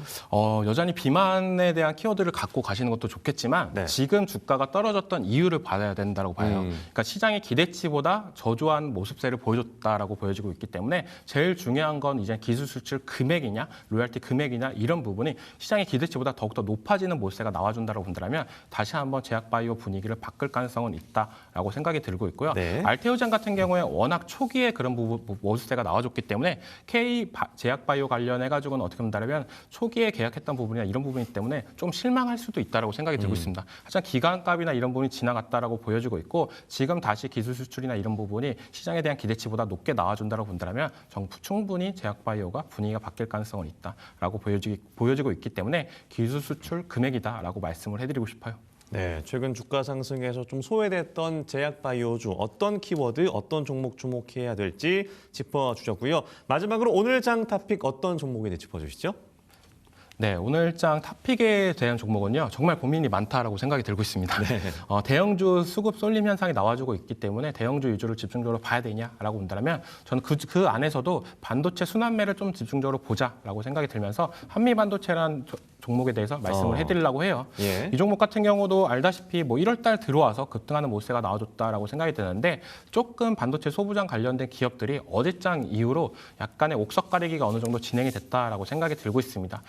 반도체 관련 종목들이 이제는 뭐 미국에서 이제는 뭐 반도체 관련 관세나 이런 얘기가 나와주면서 분위기가 조금 안 좋아진 모습도 나와줬다라고 생각이 들고 있어요. 그러면서 시장에서 어떻게 본다라면은 이때까지 반도체 관련 종목들이 올라갈 때 다 같이 올라갔고 빠질 때 들 빠지는 종목들을 집중적으로 보는 게 전 좋다라고 보여지고 있는데 삼성전자나 SK하이닉스 같은 경우가 먼저 반등을 했다라고 생각이 들고 있고 한미반도체 같은 경우도 어제장, 오늘장 같은 경우도 좋은 모습세가 나타나고 있기 때문에 충분히 한번 반도체의 이제 순환매 열풍이 다시 한번 올라준다라고 본다면 한미반도체가 다시 한번 1월 달에 상승 탄력을 보여줄 가능성이 있다라고 여겨지고 있고 PC본도 관련해가지고 글로벌 점유율 1위입니다. 그러니까 글로벌적으로 기술력과 이런 부분이 어느 정도 평가를 받고 있는 부분이 있다라고 보여지고 있는데 그 다음에 이제 하이브리드 본딩 장비나 이런 부분 얘기가 많이 나오고 있어요. 글로벌적으로 이제는 반도체 소부장 기업들이 많이 도전을 하고 있는데 한미반도체가 그 분야에서도 어떻게 보면 기술력과 이런 부분이 더욱더 좋아질 가능성은 저는 있다라고 여겨지고 있는 부분이 있고 HBM이 계속적으로 단계가 올라갈수록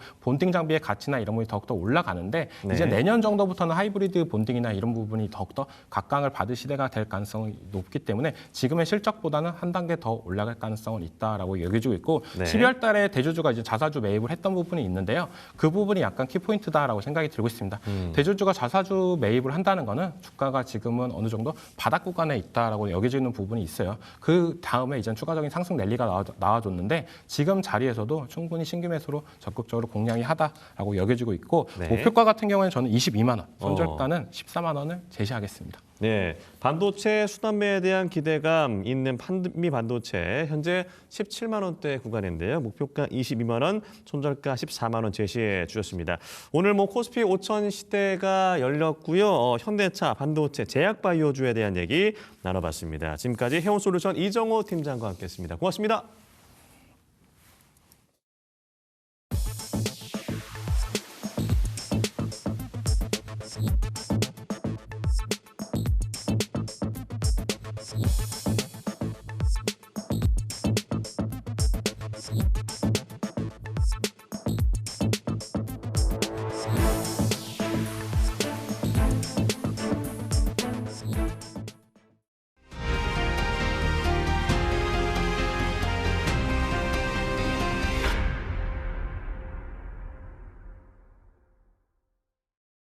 네, 프라임 히트픽 시간입니다. 시장 양대지수 상승해주고 있습니다. 코스피 5,000피 돌파한 오늘이죠. 과연 어떤 종목을 공략해야 되는지 자세한 전략과 종목까지 알아보도록 하겠습니다. 들사이트에서 김진균 전문가 연결되어 있습니다. 전문가님 안녕하십니까?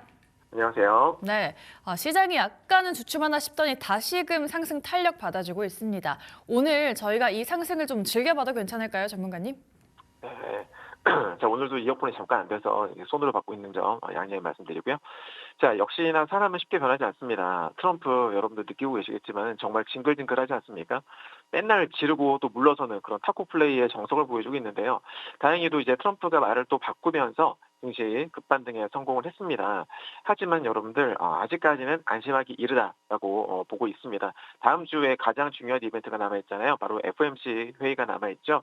트럼프의 화가 많이 난 파월이 혹시라도 매파적인 발언을 하게 되면 증시 조정의 빌미가 될 수 있기 때문에 오늘 증시가 오른다고 또 여러분들 너무 흥분하셔가지고 막 이렇게 매수하고 지르시기보다는 수익을 좀 챙기면서 침착하게 대응을 하시면 좋을 것 같습니다. 참고로 가족방도 어제 매수 많이 했었거든요. 반등을 노리고서 오늘 아침에 수익 많이 챙기고 있습니다. 자, 그리고 국장을 보시면은 코스피가 드디어 대망의 5,000피를 돌파해줬고요. 대장 테마인 로봇이라든지 뭐 우주항공 쪽에서 차익 실현 물량이 나오면서 화장품이라든지 2차 전지, 전고체 배터리, 그리고 유리기판 이런 쪽으로 순환매가 유입이 되고 있습니다. 근데 코스피는 만약에 금일 종가 기준으로 5,000을 강하게 이탈을 한다면 단기 관점에서는 부정적으로 볼 수 있으니까 참고하시기 바라겠고요. 코스닥은 아직까지는 흐름이 꽤 좋아 보입니다. 좋습니다. 시황 자세하게 좀 말씀해 주셨고요. 히트픽 종목들 본격적으로 리뷰를 해드리도록 하겠습니다. 어제 저희 종목은 바로 HMM이었는데요. 오늘 시장 상승과 함께 HMM도 주가 2%대 상승 보여지고 있고요. 이외에 롯데 에너지 머티리얼즈 그리고 동진 세미캠까지 오늘은 모두 목표가 터치를 해줬습니다. 정말 수익을 많이 보셨을 것 같은데요. 롯데 에너지 머티리얼즈는 일주일 전에 공개해 주셨는데 오늘 2차 전지와 함께 강세 보이고 있습니다. 무려 20% 넘게 이제 급등세를 보여주기도 했는데요. 이 종목은 지금 수익 실현을 해볼까요, 전문가님? 네네. 자, 일단은 어제 말씀드렸던 추천주는 HMM이었습니다. 지금 현재 보면 추천가들이 약 2, 3% 정도 올라줬는데요.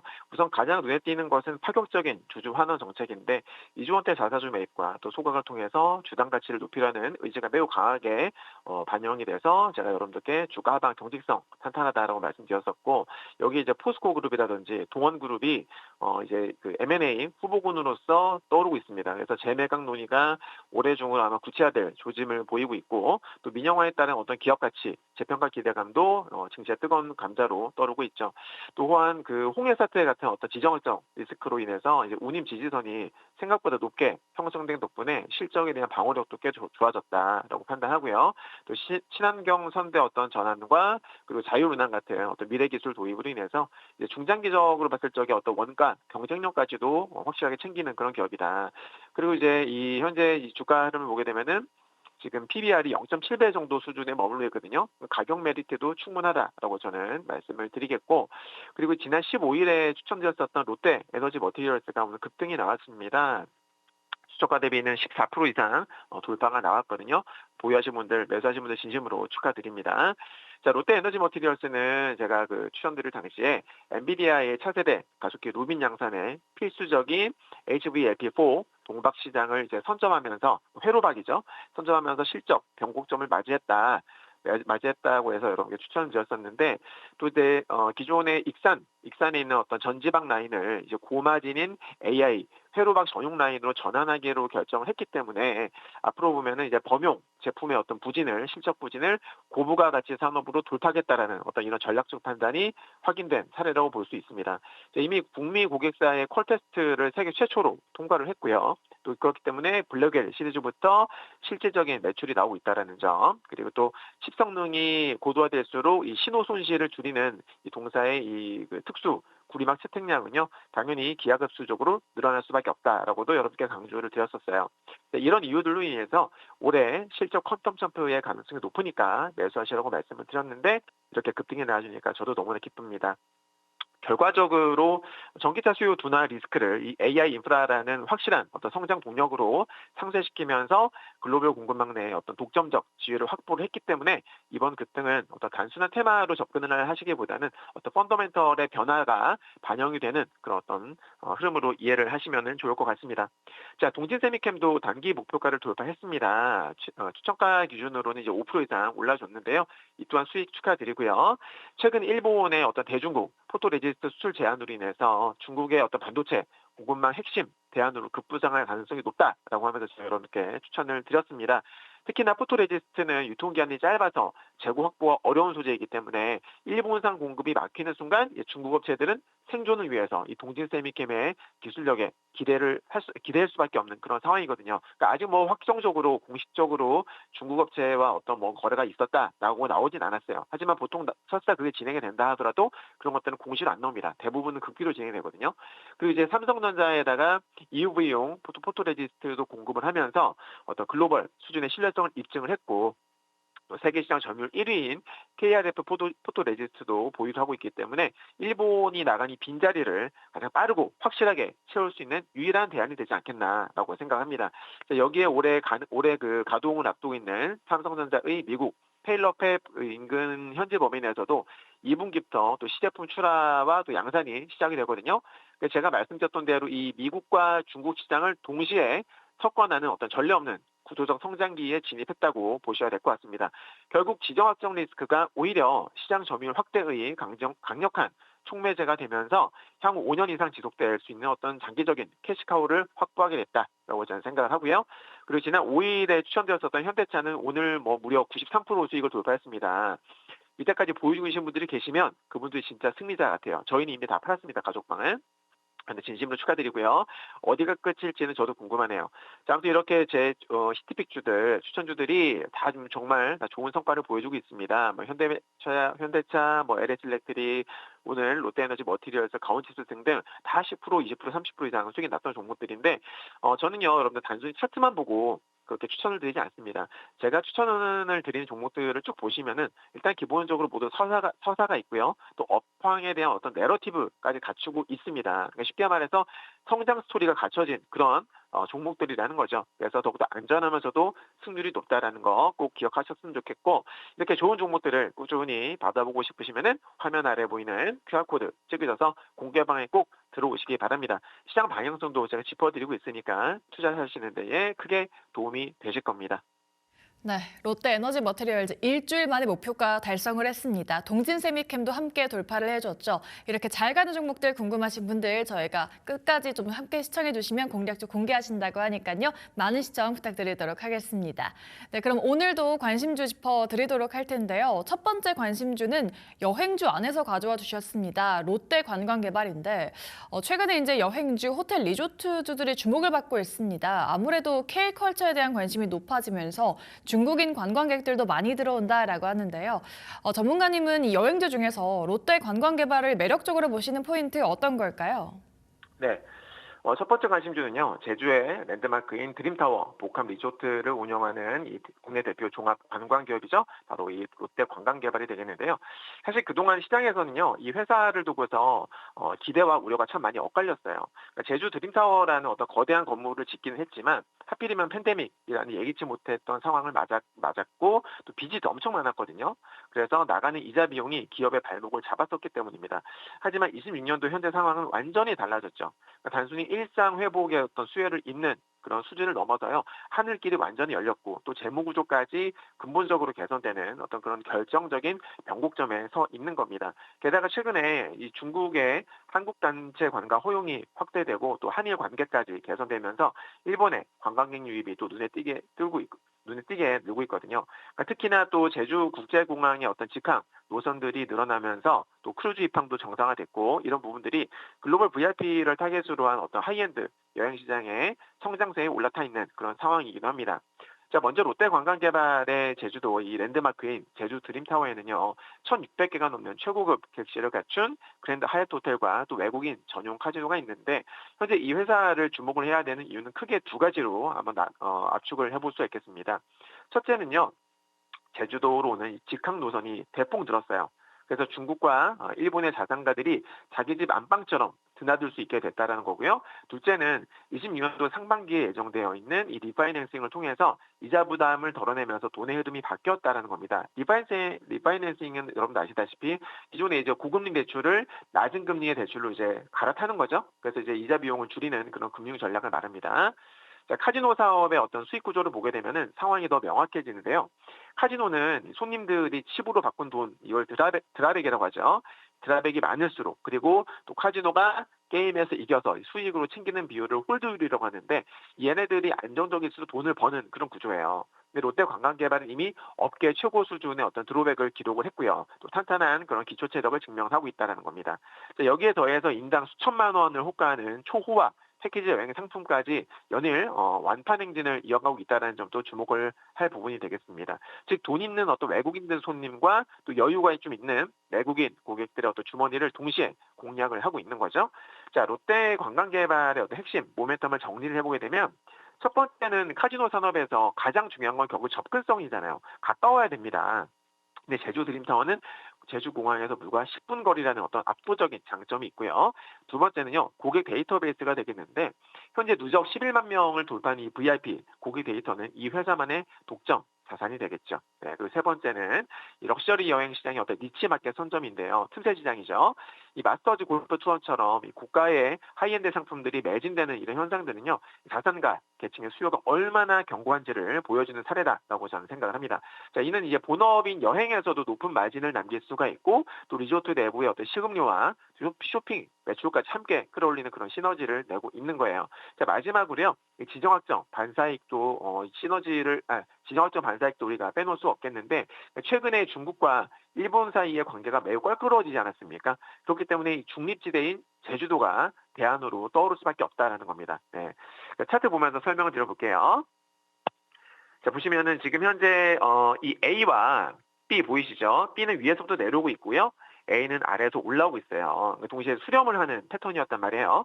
근데 이 어제 A와 B를 동시에 돌파를 해주는 모습을 보였죠. 그죠? 그래서 보시면은 B에서 B가 저항선인데 B에서 얼마 안 밀렸어요. 제가 예전에도 말씀을 드렸습니다만은 저항선을 찍었을 때에 장변봉이 나오면 부정적이지만은 돌파를 하지 못했더라도 종가 기준으로 크게 안 밀리면 일단 이런 애들은 관심을 가지셔야 된다라고 제가 말씀을 드렸었습니다. 그래서 일단은 차트 흐름이 나쁘지 않았다 보여지고, 그리고 보시면 C 보이시죠? C가 바로 위에 있어요. 만약에 오늘 B와 C를 돌파를 해주면서 안착에 성공한다라면은 D 돌파 시도도 한번 염두에 두어야 하지 않을까, 이렇게 생각을 합니다. 네, 롯데 관광개발이 첫 번째 관심주였습니다. 팬데믹 그리고 고금리를 극복을 하고 이제 제주도의 랜드마크로서 부상을 하고 있습니다. 여러 가지 모멘텀과 함께 오늘 추세 돌파해줄 수 있을지 여부도 관건이 될 것 같습니다. 지켜보시면 좋을 것 같고요. 저희 두 번째 관심주로는 코오롱인더를 가져오셨습니다. 예전에는 수소 관련주로 묶여서 많이 올랐었는데 최근에는 주가 약간의 변동성이 있긴 합니다. 요즘에는 화학 제품에 대한 이슈도 좀 있다라고 하는데요. 이 종목 지금 전고점을 향해서 달려가 주고 있습니다. 앞으로도 순항해 줄 수 있을까요, 전문가님? 네, 코오롱인더는 우리 생활 곳곳에 필요한 어떤 핵심 재료들을 만드는 어떤 소재 측면에서의 백화점 같은 곳이라고 이해를 하시면 되겠는데요. 이 회사로 움직이는 세 가지 슈퍼 아이템에 주목을 하셔야 돼요. 첫 번째는요, 강철보다 강한 실이라고 불리는 아라밀입니다. 이 실은요, 불에 타지도 않고 또 엄청나게 질겨가지고 방탄복이라든지 뭐 어떤 또 5G 통신망의 뼈대를 만드는 데 쓰이고요. 여러분들 뭐 타고 다니시는 전기차 있잖아요. 전기차 타이어의 어떤 핵심 소재이기도 합니다. 자, 그동안에 또 공장을 늘리는데 큰 돈을 써서 이익이 잘 안 났었는데 이제 본격적으로 공장이 돌아가는 올해를 맞아서 지금은 이제 효전으로들 톡톡히 하고 있다, 이렇게 보시면 될 것 같고, 둘째는 AI 서버의 어떤 필수 소재인 MPPO라는 건데요. 이 MPPO가 뭐냐면은 이 AI 서버 내에서 신호가 빠르고 정확하게 이렇게 움직이도록 도와주는 그런 어떤 특수한 코팅 재료를 의미합니다. 자, 이 셋째는 중국에서의 어떤 코오롱 스포츠 열풍인데요. 중국 최대 스포츠 기업인 안타그룹과 손을 잡았어요. 그래서 장사를 아주 잘하고 있는데 여기서 나오는 이익도 제법 쏠쏠하다, 이렇게 보시면 될 것 같습니다. 자, 그래서 올해 2026년도는요. 아주 질긴 실, 그리고 AI 재료, 그리고 중국의 옷장사, 이 세 개의 엔진이 최고 출력을 낼 수 있는 그런 해다라고 저는 보고 있다. 자, 이 중에서도 특히나 주목을 하셔야 될 게 뭐냐면 바로 이 MPPO 양산이 가져올 수 있는 어떤 정체성의 변화가 되겠는데, 이 코오롱 인더는 올해 5월 달에 2,000톤 규모의 이 MPPO 전용 생산 라인을 가동을 할 예정입니다. 그러니까 이제 더 이상 어떤 흔한 화학 제품에만 매달리는 회사가 아니라는 것을 증명을 하는 셈이죠. 그러니까 MPPO는 아까 말씀드렸습니다만은 이 AI 서버에 들어가는 핵심 재료가 되겠는데 이 소재는 기술 장벽이 되게 높아요. 그래서 글로벌 빅테커들의 어떤 데이터 센터 증설과 직접적으로 연결이 되어 있습니다. 따라서 이 사업이 본격화되면은 수익성이 개선되는 것은 물론이고 또 멀티플 자체가 상향이 될 수 있다라는 거예요. 제가 일전에도 현대차 여러분들 과거에 그냥 일반 그냥 그저 그런 완성차 업체 멀티플로 주면 억울하다라고 말씀드렸잖아요. 새로운 어떤 피지컬 어떤 그 모멘텀을 갖다가 피지컬 AI 모빌리티 모멘텀을 더해줘야 된다라고 말씀드렸고 실제로 급등이 나오고 있지 않습니까? 그러니까 코오롱 인더도 마찬가지로 그냥 과거의 일반 화학 소재 그런 기업이 아니다라는 겁니다. 이제는 얘네들도 데이터 센터 AI 이런 쪽과 연결이 되는 어떤 모멘텀이 추가가 되고 있는 거예요. 그래서 거기에 따른 멀티플 자체가 상향될 수 있다라고 좀 보고 있고 이 시장이 이 회사를 바라보는 어떤 눈높이 자체가 달라질 가능성에 저는 그쪽에 염두에 두고 있습니다. 자, 전통적인 어떤 사업부에서도 되게 좀 좋은 소식들이 들려오고 있는데 바로 이 석유 수지 부문이 4년 만에 최고 수익성을 기록을 하고 있다는 점이에요. 유럽에 여러분들도 다 아시는 유럽의 엑슨모빌 이제 공장이 문을 닫았어요. 문을 닫으면서 시장의 어떤 공급 과잉 문제가 해결이 됐습니다. 그럼 이제 경쟁사가 줄어들었기 때문에 코오롱인더는 어떻게 되겠어요? 당연히 반사이익을 얻을 수가 있겠죠. 또 아라미드 아까 말씀드렸다시피 아라미드 사업도 적자의 늪을 지나서 이제 수익 구간으로 확실하게 들어섰고요. 현재 공장도 풀로 지금 돌아가는 풀 가동 단계에 진입을 하면서 또 제품을 이제 많이 만들면 만들수록 단가가 낮아지는 그런 어떤 규모의 경제가 실현되고 있다라는 점. 특히 이제 그 일반 타이어들보다도 아까 말씀드렸지만은 일반 타이어보다도 더 강한 보강제가 필요한 전기차 전용 타이어의 수요가 늘어나면서 아라미드 가격도 견조하게 유지되는 그런 구조적인 호재를 맞이했습니다. 참고로 여러분들 일반 타이어보다 전기차 타이어가 훨씬 더 두껍고 더 강합니다. 왜냐하면 전기차는 배터리가 들어가잖아요. 그래서 되게 무겁단 말이에요. 그걸 견뎌줘야 되기 때문에 이런 소재가 반드시 필수로 들어간다는 거예요. 자, 여기에 올해 4월 달로 예정되어 있는 이 코오롱 EMP와의 어떤 합병도 여러분들 주목을 하셔야 될 이벤트가 되겠는데 코오롱 EMP는 이 고기능성 엔지니어링 플라스틱 분야의 글로벌 강자입니다. 이 코오롱 인더와 EMP가 합쳐지게 되면은 원료, 중간재, 또 최종 소재로 이어지는 어떤 수직 계열화가 완성이 되는 거예요. 특히나 어떤 전기차, 의료기기, AI 가속기용 소재 같은 이런 고부가가치 제품군에서 더 강력한 경쟁력을 가지게 되는 겁니다. 그래서 모멘텀이 되게 좋다고 볼 수 있겠죠. 자, 차트를 보시면은 이건 현재 오늘 차트입니다.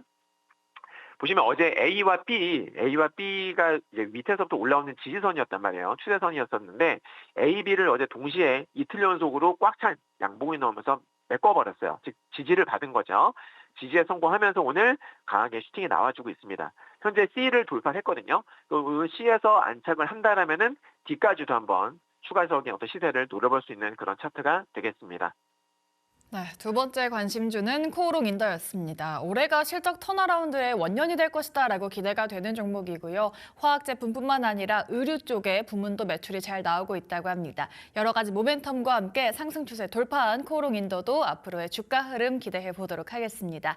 자, 마지막으로 히트픽 공개할 시간인데요. 오늘은 반도체 수요를 잡는 검사 장비 관련주 가져오신다라고 예고해 드렸었는데요. 최근에 종목들 흐름 좋은 만큼 오늘 종목도 궁금합니다. 어떤 걸까요? 전문가님.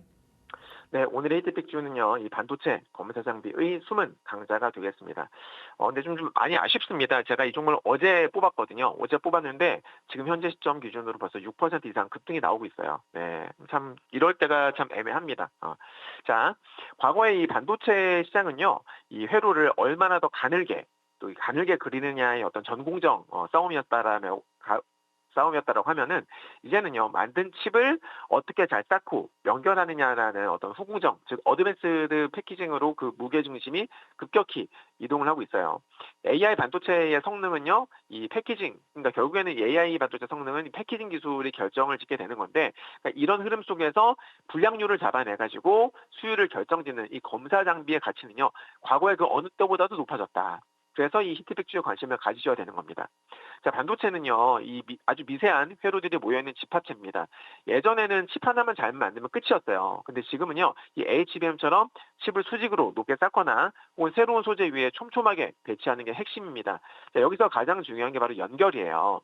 칩과 기판 사이에는요, 이 범프라고 불리는 아주 작은 전도성 돌기들이 되게 많습니다. 수만 개씩 존재하는데 여기서 범프라는 거는 이제 칩과 기판 사이에 어떤 전기 신호를 전달을 해주는 아주 작은 구슬 형태의 연결 통로를 의미하거든요. 그러니까 이 수만 개 중에서 단 하나만 제대로 붙지 않아도요, 그 비탄 반도체 뭉치 전체가 그냥 불량이 돼버립니다. 그래서 이 히트픽주는 이 불량을 잡아내는 눈 역할을 하는 장비를 만들게 되는데, 예전처럼 어떤 평면인 2D로 찍어서는 알 수 없는 이 높낮이와 또 이체 구조를 파악하기 위해서 3D 검사가 필수가 됐는데, 이 히트픽주의 핵심 기술은요, 이 WSI라는 게 있어요. 이 WSI가 여기서 빛을 발하는 거예요. 여기서 WSI가 뭐냐면은 이 백색 광을 이용을 해서 나노미터 단위로 이제 높이나 이런 어떤 그런 것들을 측정을 하는 기술이거든요. 근데 나노미터는 여러분 아시다시피 머리카락 굵기의 수만 분의 1수준입니다. 진짜 거의 눈에 안 보이죠. 네. 즉 아주 정밀한 입체 지도를 순식간에 그려내서 아주 미세한 높이 차이까지 잡아낸다라는 겁니다. 자, 저는 올해 이 히트픽주의 실적이 좋아질 가능성이 매우 높다고 보고 있는데, 그 네 가지 이유를 살펴보게 되면은, 첫 번째는요, 과거에 이 시장은 미국의 KLA라든지 일본의 다카오카 같은 기업들이 꽉 잡고 있었어요. 근데 이 AI 반도체 수요가 이제 급증하고 있지 않습니까? 그러다 보니까 얘네들만의 물량으로는 감당할 수 없게 된 겁니다. 이럴 때 기술력을 검증받은 이런 히트픽주가 바로 세컨밴더로서 부각될 수 있는 거겠고요.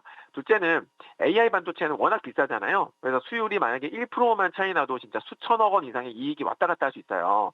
근데 이 히트픽주의 장비는 불량을 찾는 수준을 넘어서 데이터 분석까지 해줍니다. 그리고 이제 공정 자체를 최적화하는 소프트웨어, 경쟁력까지 갖추고 있다는 거예요. 그러니까 고객사 입장에서는 한번 쓰게 되면은 다른 장비로 바꾸기가 힘든 어떤 락인 효과가 생기는 거죠. 세 번째는요, 이제 2023년도까지, 그때부터 작년까지는요, 얘네가 적자를 기록을 했거든요. 영업이익이 대부분 적자였었는데, 올해부터는요, 단가가 훨씬 높은 차세대 장비, 즉 HBM4나 TSMC의 어떤 첨단 패키징 기술인 코어스용 장비 매출이 본격적으로 터질 수 있을 거라서 이익률이 가파르게 올라갈 것으로 보여집니다. 자, 마지막으로 넷째는요, 현재 대만의 오사트 업체들과 이제 퀄테스트를 진행 중에 있는데, 이게 통과되면요, 여러분들 북미의 인텔이라든지 혹은 일본의 이비덴을 넘어서 아시아 전체로 고객사가 넓어지게 되는 겁니다. 특히나 대만 시장의 진출은요, 이 TSMC 밸류 체인에 간접적으로 들어가는 효과가 있기 때문에 향후 2.5D 내지는 3D 패키징 시장에서의 어떤 점유율이 확대가 될 가능성이 매우 높다라고 저는 판단합니다. 자, 반도체 패키징 시장은요, 향후 10년 동안 여러분들 꾸준하게 올라갈 거예요, 아마도. 특히나 올해 2026년도는 HBM4 그리고 2.5D 패키징이 대중화되고 있는 대중화될 수 있는 첫 해이기 때문에 검사 장비가 부족한 이런 쇼티지 상황이 올 수도 있다라는 거예요. 그렇게 되면 이 히트픽주 같은 기술 선도 기업이 강력한 어떤 가격 결정권을 줄 수 있다라는 점 꼭 기억하셔야 됩니다. 자, 제가 봤을 적에 가장 가능성이 높은 시나리오가 뭐냐면은, 아마도 올해 상반기 안에 이 대만과 북미 고객사의 퀄테스트가 최종 통과되는 건데, 그렇게 되면은 앞서 말씀드렸던 대로 이제 대만의 오사트 양 매출이 폭발할 수가 있겠고, 거기에 따른 실적 업사이드 포텐셜도 되게 높아지게 됩니다.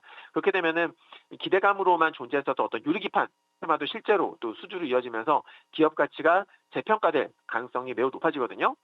그래서 지금 차트 한번 보시면은, 자, 차트도 아주 좋았어요. 잘 보세요, 여러분들. 이 A와 B, 아까 제가 좀 전에 보여드렸던 그 종목이랑 차트가 약간 비슷합니다. 자, A와 B가 밑에서부터 올라오고 있잖아요. 그죠? 추세선이었습니다. 근데 여기를 어제 어떻게 됐어요? 한 번에 돌파해 준 거예요. 그러니까 추세선은 하나가 아니라 두 개, 세 개를 동시에 돌파를 해주는 그런 애들은 일단 기술적으로 좋은 겁니다. 그래서 A와 B를 동시에 돌파해 줬는데 어디까지 갔어요? C. 위에서부터 내려오고 있는 저항선 보이시죠? C까지도 살짝 넘어간 거예요. 그래서 제가 어제 딱 보자마자 이거 오늘 히트픽주로 들어야겠다라고 생각하고 마음 먹었었는데 오늘 이미 급등을 해버린 거죠. 너무 아쉬운 부분인데요. 아무튼 지금 A와 B, C를 동시에 돌파했고, 그래서 저는 이제 D도 돌파할 수 있다고 봤는데 이미 돌파했습니다, D는. 그러면 이제 만약에 얘가 오늘 이제 D 위쪽으로 안정적으로 안착을 하게 되면은 좀 더 본다고 하면은 E까지도 한번 노려볼 수도 있는 그런 종목이 되지 않겠나라고 저는 판단을 합니다. 네, 자, 이 종목 좋습니다. 많이들 궁금하시죠? 네, 이 종목명과 이 종목이 궁금하신 분들은요, 아래 QR코드 찍으셔서 공개 텔레그램에 들어오시고요. 그러면 이 종목에 대한 어떤 매수가, 손절가, 목표가에 대한 구체적인 전략도 함께 받아보실 수가 있습니다. 네. 반도체는 또 수율 잡는 게 중요하잖아요. 검사 장비 쪽에서 유망주 공개해 주신다고 합니다. 상승장에서 소외되지 않을 수 있게 이 공략주 궁금하신 분들은 아래 QR 타고 들어가시면 종목명뿐만 아니라 가격 전략까지 든든하게 알려주신다고 합니다. 많은 참여 부탁드리도록 할게요. 네, 프라임 힌트픽 딜사이트스 김진균 전문가와 함께했습니다. 전문가님 말씀 고맙습니다. 감사합니다.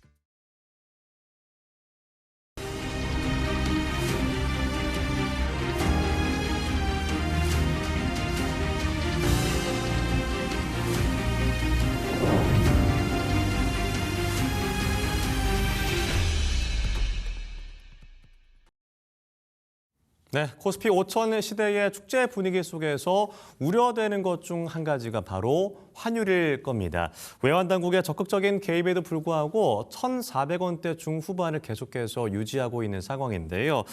대내외 이슈로 인해서 환율 변동성이 큰 상황, 그리고 4월에 세계 국채 지수에 편입이 된다는 어떤 긍정적인 신호들이 있는데 오늘 환율과 그리고 채권 시장의 흐름들 짚어보도록 하겠습니다. 메리츠증권 윤여삼 이코노미스트와 함께합니다. 안녕하십니까? 네, 안녕하십니까?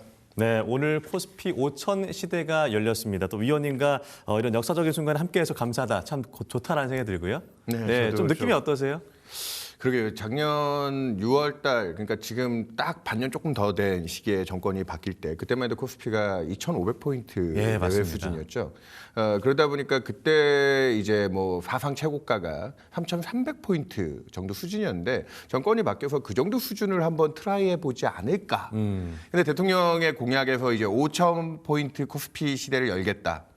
말이를 좀 무리한 게 아닌가. 그리고 하더라도 이게 뭐 이제 정권 초기니까 시간을 두고 가야 될 경로이지 않을까 했는데 다들 그렇게 생각했죠. 예, 맞습니다.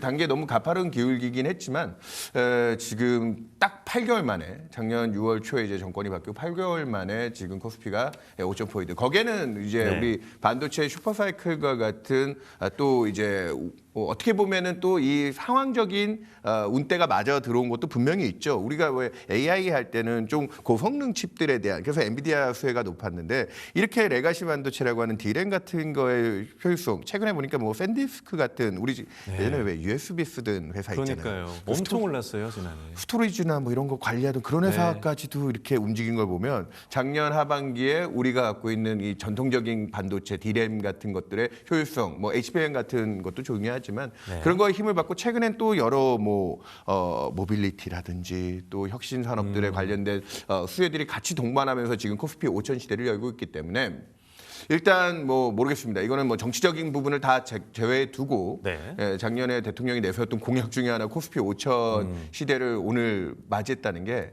새삼 뭐 감회가 진짜 새롭습니다. 그러니까 뭐 코스피 5천 시대에 대한 어떤 기대감이 많지 않았습니다만 정말 가파르게 급하게 좀 따라와 줬고 급하게라는 말을 제가 붙는 이유가 너무 좀 빠르지 않나라는 걱정들도 있는 것 같아서 이 부분은 좀 어떻게 봐야 될까요? 아유, 저희 정도 경제, 그러니까 우리가 세계 경제 한 10위권 내 국가잖아요. 그 경제 사이즈로는 선진 권역이라고 하는데 이 나라에서 지수가 한 해도 아니고 반년 남짓한 기간 한 7, 8개월 동안 그 거의 이제 2배 가까이 올라온 속도는 이례적입니다. 이례적인데 여러분도 다 아시겠지만 그놈의 제일 지겨운 단어 코리안 디스카운트. 그게 뭐 이제 북한 문제도 있고요. 그다음에 우리가 갖고 있는 뭐 수출 의존도가 높은 산업들에 대한 그런 경쟁 체제도 있고요. 그래서 작년에 뭐 관세 위협에도 가장 취약한 국가로 그거에 대한 걱정 지금도 뭐 하시는 분들이 많죠. 하지만 여러 이제 정책적인 조합에서 이제 금융시장 활성화를 위해서 밸류업이라든지 그리고 기업들의 혁신 이제 이대로 우리가 또 말라주고 수는 없는 거 아니냐. 우리가 전 세계에서 뭐 AI를 필두로 해서 제조업 산업 뭐 조선도 있고 방산도 있고 그다음에 기존의 전통 산업들까지 그리고 거기에 최근 뭐 혁신 산업들까지 제조업 라인에서는 전 세계에서 다 모든 걸 커버할 수 있는 나라가 네. 한국 이외에 많지가 않습니다. 사실 중국하고 이제 우리가 경쟁하는 차이인데 그 두 개의 국가를 빼고는 다 커버하는 나라가 없다. 거기서 이제 우리가 갖고 있는 매력도가 이제 조금 부각되고 있는 거기 때문에 네. 이 기울기가 계속 유지되기는 힘들 거다. 저 또한 걱정하고 있습니다. 저 또한 걱정하지만 이 단계 올라오고 좀 쉬어가는 구간들이 나온다 한들 예전으로 다시 이 박스피 과거의 질이 멸멸한 예. 수준으로 돌아가겠느냐 그렇지는 않을 거다. 그렇게 얘기 드릴 수 있겠습니다. 지금 말씀드리는 순간 5,010도 돌파를 했다라는 소식도 전해드리겠고요.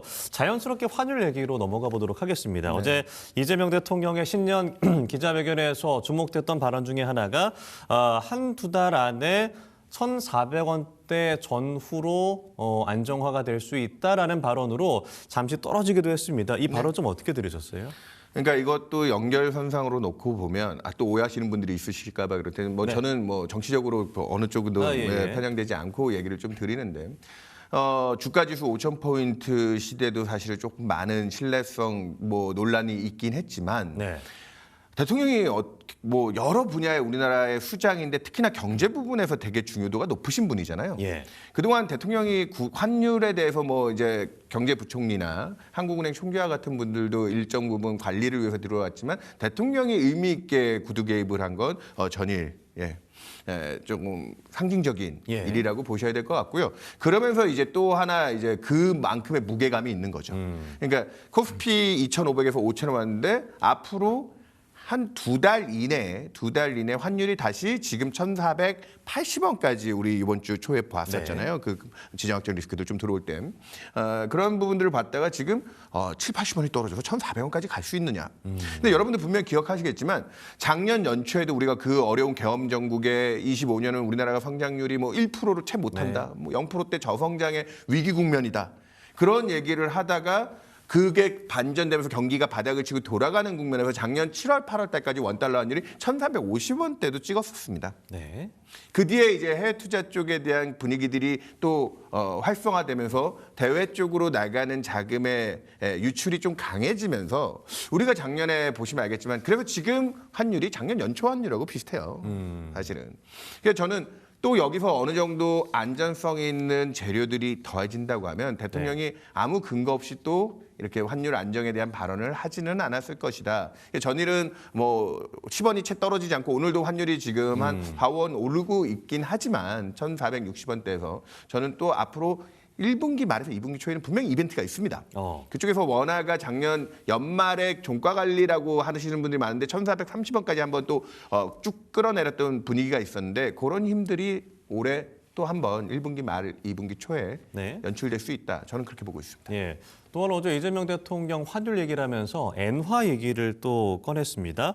원화와 이 엔화가 연동되는 측면이 큰데 이게 엔화 기준으로 봤을 때는 우리가 그 평가가 덜 절하가 된 것이다. 그러니까 일본 기준에 맞추면 1,600원까지 가야 되는 것이다라고 얘기를 했는데 이 부분은 어떻게 들으셨습니까? 그러니까 지금 일본 금리가 굉장히 불안해요. 네. 일본이 특히나 장기채 중에 초장기라고 얘기하죠. 30년 이상의 만기 채권들이 이번 주 초에 다카이치 총리가 2월 8일에 일본이 이제 조기 총선을 해서 조금 더 정권의 힘을 강하게 그립을 잡고 가겠다 얘기를 하고 있는데 그것 때문에 작년 그 총리 취임하면서도 올해 20조 엔 하면 감이 오십니까? 20조 엔. 예. 네. 일본이 1년에 쓰는 정부 예산이 110조 엔 정도 됩니다. 그러니까 1년이 GDP가 한 600조 엔에 예산이 110조 엔을 쓰는데 그걸 20조 엔 정도를 추경을 해서 재정을 더 쏟아붓겠다. 일본은 전 세계에서 정부 부채가 가장 자기 소득 대비 많은 나라거든요. 230%입니다. 예. 그러다 보니까 또 정부가 돈을 써? 그런 거에서 과거에는 일본이 순채권국으로 다른 나라의 달러 자산이라든지 대외 자산들 투자를 많이 해놨으니까 엔화는 기축통화로 안전성이 높은 나라지. 그러면서 신뢰를 가지고 일본 금리가 뭐 저물가 시대 뭐 이런 거에서 안정적으로 유지됐는데 최근에 재정에 대한 신뢰성을 건들다 보니까 일본의 지금 30년짜리 국채 금리가 이번 주에 한번 하루에 25bp 0.25%포인트가 급등하는 날 3.8%를 돌파했습니다. 여러분들 이거 새삼 안 와닿으실 텐데 네. 일본은 늘 뭐 0%대 저금리 국가 아닌가? 맞아요. 그래서 네. 일본에서 차입해서 엔캐리하고 이렇게 끌고 가는 나라라고 봤는데 우리나라 30년짜리 채권 금리가 최근에 우리나라도 경기가 개선되고 좋아진다고 올라와서 지금 얼마냐? 3.4% 내외 정도 됩니다. 일본이 우리보다 금리가 높습니다. 장기 금리 쪽에서. 네. 이런 이례적인 현상들을 놓고 보면 그래서 일본의 통화 가치에 대한 의심들이 많이 커져서 움직이는 건데 한국도 지금 정부가 돈을 많이 쓰고 우리도 뭐 최근에 뭐 M2 논란 제가 어디 방송 나가서 그 M2 관련 좀 설명을 드렸더니 예. 좀 환율에 민감한 분들이 또 아까 뭐 제가 정치에 좀 예민하게 얘기했던 게 너무 뭐 정권의 나팔수냐 뭐 이렇게 막 비난하시는 분들도 제가 보기도 했는데 아니 저는 순수하게 객관적으로. 매크로적인 상황에서 놓고 매크로적으로. 보면 네. 우리는 정부 부채가 GDP의 얼마요? 50%대 국가입니다. 일본의 5분의 1밖에 안 됩니다. 전 세계에서 주요 선진권역 중에 가장 건전성이 높은 나라입니다. 이거 얘기하면 또 얘기하시는 분들이 있습니다. 아니 정부가 보증해주고 있는 무슨 뭐 보증채라든지 네. 뭐 우리나라의 특수한 뭐 금융기관들 뭐 산업은행이나 이런 채권까지 정부 보증이 들어가 있으면 그런 거 다 합쳐야지. 그래도 80, 90%를 넘지 않습니다. 일본이 분명히 엔화가 약세에 따라서 그래서 대통령도 얘기하는 게 왜 근데 우리가 같은 그 대미 투자에 대한 부담이 좀 있고 네. 그리고 제조업에 대한 기반 그 제조업에 대한 의존도가 높으니까 무역 경상수지를 아무리 많이 내도 그게 바깥의 불안한 환율 때문에 일본도 그렇고 우리도 그렇고 환류가 잘 안 들어오기 때문에 그런 데서 원화가 좀 약세를 끌고 가는 힘이 있지만 아니 우리는 재정의 건전성을 놓고 생각해 보면 일본만큼 끌려갈 거는 아닌 것 같은데. 그리고 저는 여기서 드리고 싶은 얘기가 뭐냐면 네. 엔화와 비교해서 얘기하는 건 우리는 일본만큼 그렇게 신뢰성 문제에서 그거 아세요, 앵커님? 우리가 일본보다 신용등급 높은 거? 아, 그렇습니까? 예. 그걸 또 모르시는 분들이 그런 것도 좀 보고 이제 우리나라 통화 가치에 대해서 얘기해야 되는데 일본은 A0까지 떨어졌습니다. 예. 우리나라는 AA입니다. AA0 한국의 신용도는. 그런 부분들을 생각하시면 우리나라 원화에 대해서 좀 과도하게 한국 경제에 대해서 좀 취약점들을 보시고 자꾸 원화 저평가에 대한 얘기들을 많이 하시는데 그건 조금 과하다라고 저도 좀 생각이 들어서 늘 펀더멘탈 환율을 얘기하고 있죠. 그래서. 네.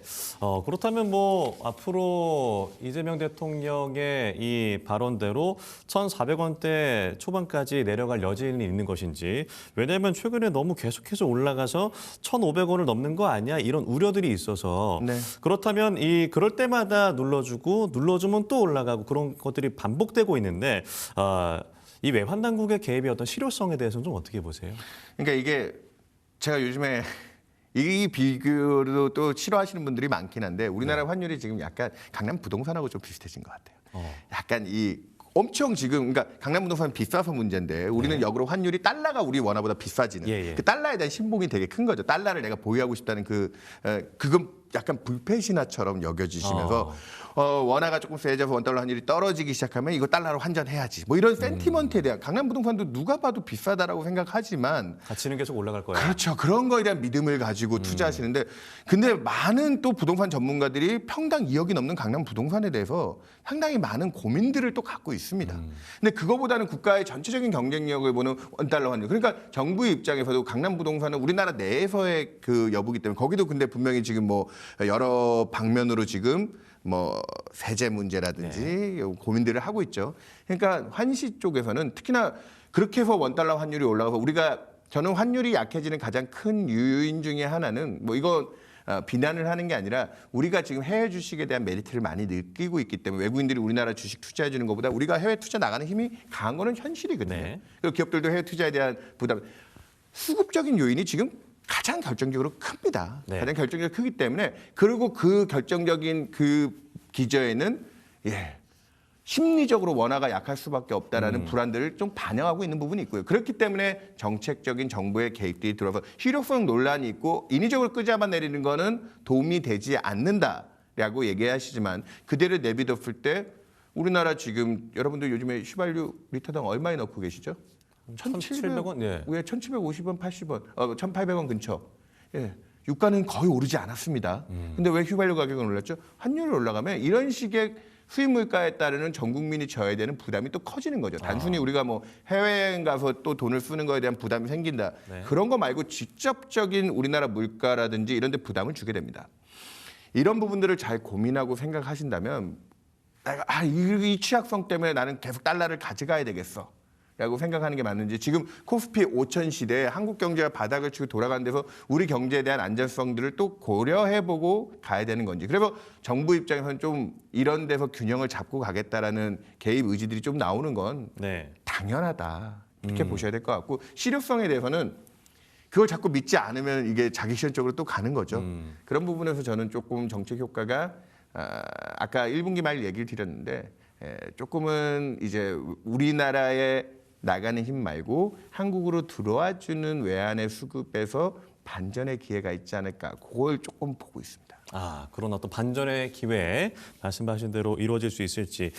그런데 최근에 뭐 스코페선트가 우리 외환에 대한 물론 엔화 얘기도 했었죠. 그래서 일시적으로 좀 빠지는 분위기도 있었는데 그럼 이 시점에 왜 베선트가 그런 언급을 했는 것인가 이런 궁금증도 있을 것 같아요. 그러니까 지금 작년에 아시아 커런시 중에 제일 재밌는 게 미국 달러도 전체 연으로 치면 약세였는데 그거보다 또 약세를 나타냈던 나라가 일본, 원, 한국, 그다음에 대만, 그리고 동남아시아 국가 중에 또 이례적으로 베트남이 들어있습니다. 그리고 또 우리가 흔히 우리보다는 경제 사이즈가 작은데 미국 달러보다 무려 7%, 8%씩 절상이 된 그 동남아시아 국가들이 있는데 태국, 인도네시아 뭐 이런 나라들이 있습니다. 그런 나라들이 왜 또 절상이 됐느냐?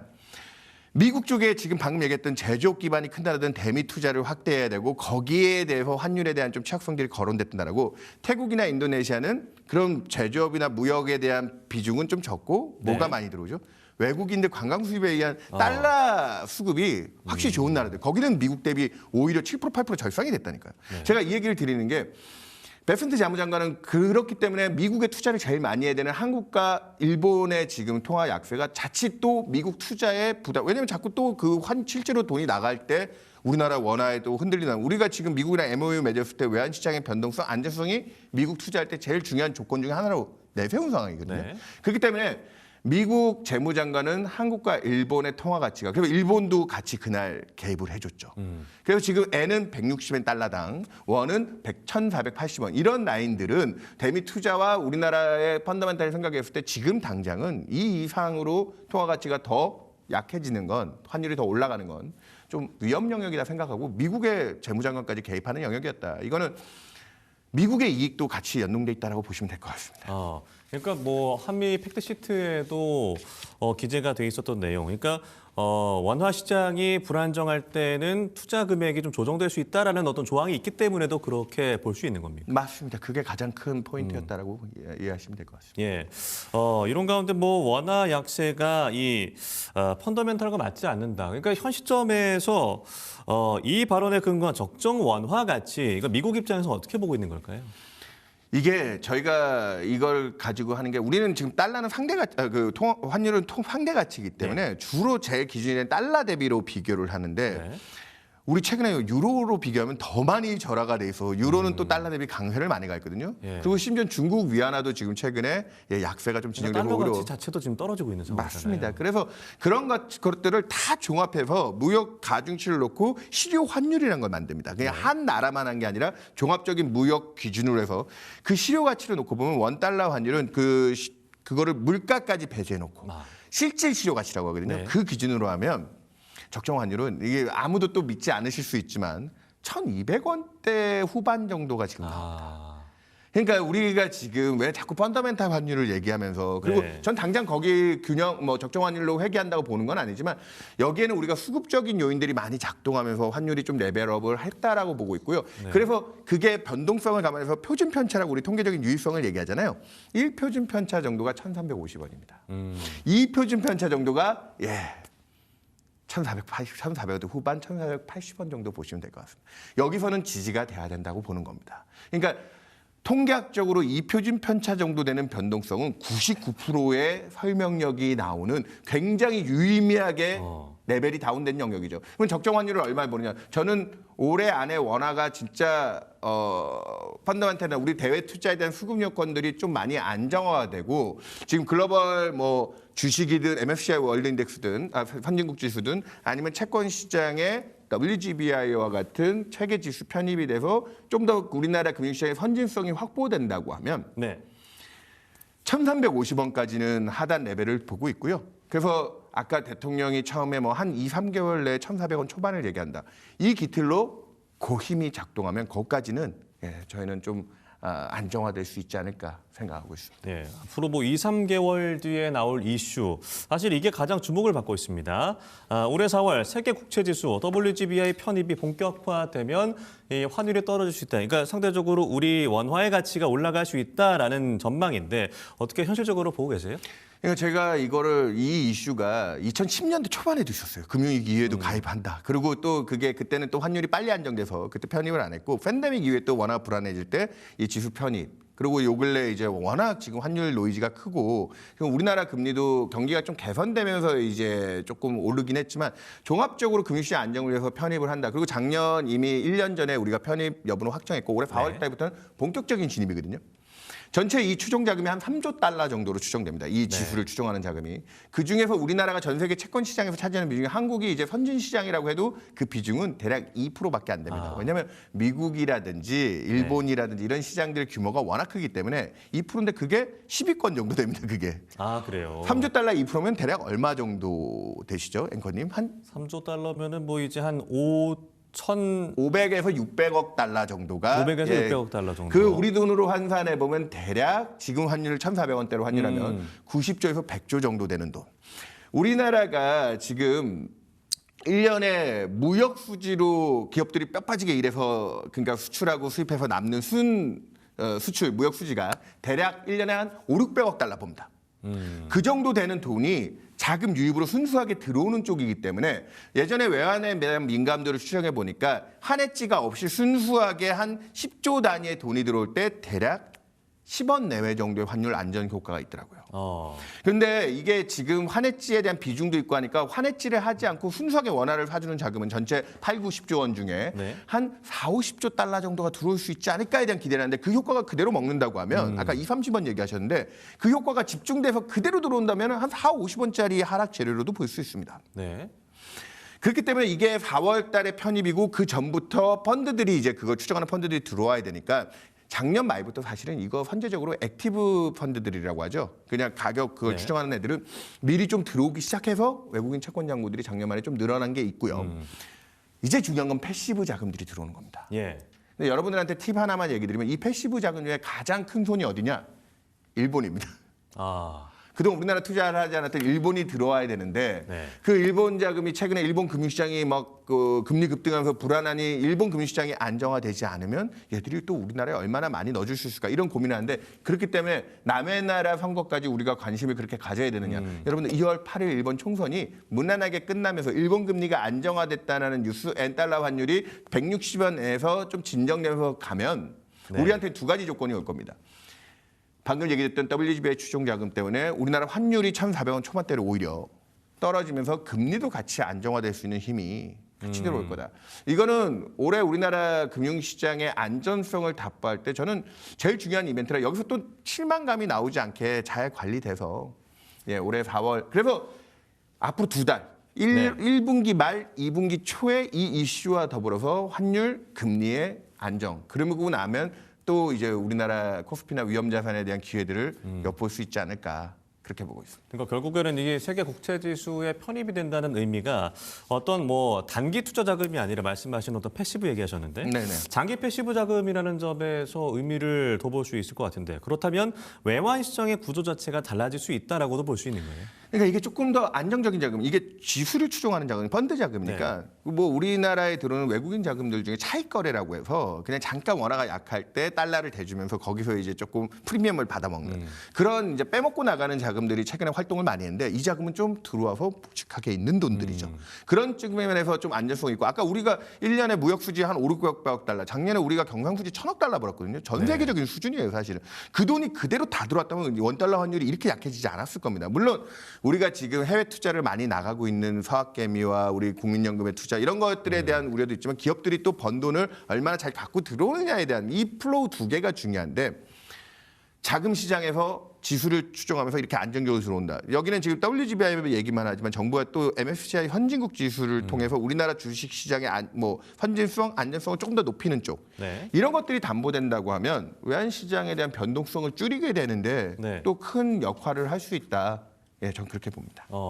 그러면은 뭐 외국인 배당금이 그러니까 4월 달에 외국인 배당금 역송금이 집중되는 시기여서 당시를 생각해 보면 그때의 환율은 맞춰적으로, 어떻게 맞춰질까요? 좀 마찰적으로 그런 요인이 있긴 하지만 그거는 우리가 좀 익히 잘 알고 있는 이벤트고요. 거기에 맞춰서 조금 자금들이 현재적으로 움직일 겁니다. 네. 그리고 또 그 사이에 이 채권지수 편입으로 원화가 절상되는 분위기면 외국인들이 섬도 쪽에서 미리미리 앞서 움직일 거고 이 이벤트가 작년부터 알려진 이벤트라 최근에 외국인들이 우리나라에 들어오는 자금 중에 WGBI 외에 주식 투자자들도 최근에 환해지를 하고 들어오는 자금들이 많아요.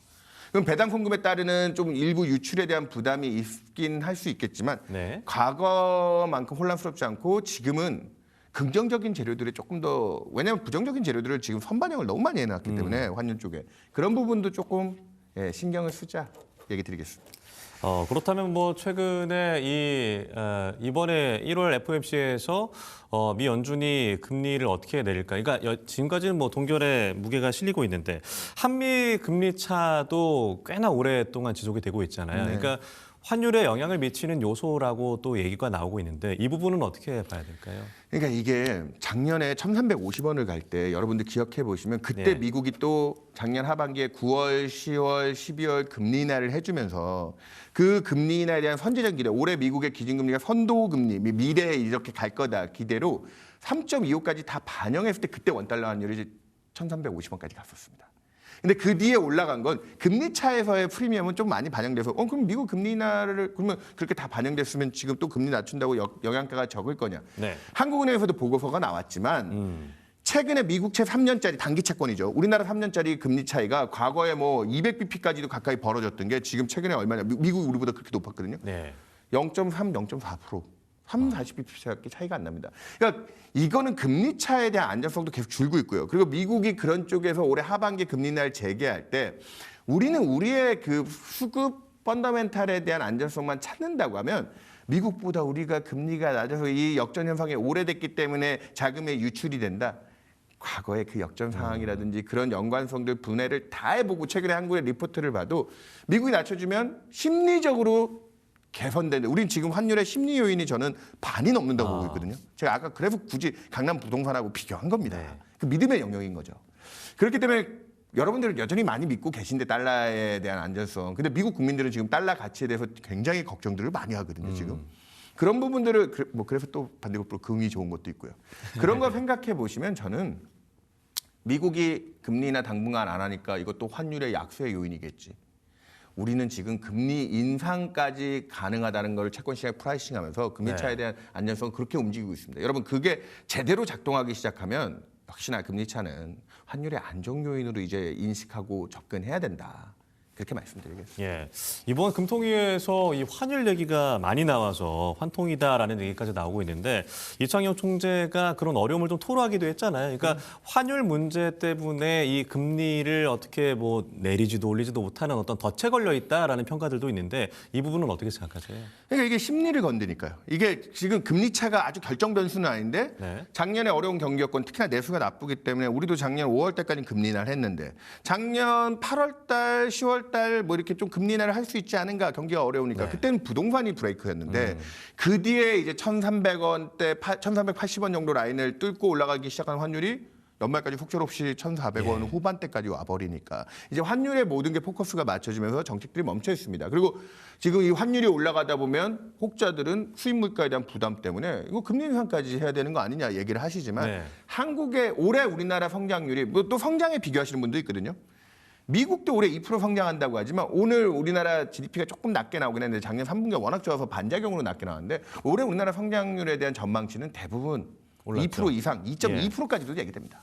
음. 그러니까 경기 모멘텀도 우리가 미국보다 좋아요 지금. 네. 그러니까 주가 지수도 이렇게 작년에 미국보다 탄력이 원체 좋게 나온 거고. 한국은행이 당분간 금리 인상, 뭐 통화 정책 인하도 못하고 오히려 인상도 걱정하는 시각이 뭐 환율이나 금융 안정 요인 때문이냐? 아니요, 경기가 좋아지는 거에 대한 부분도 분명히 존재합니다. 아.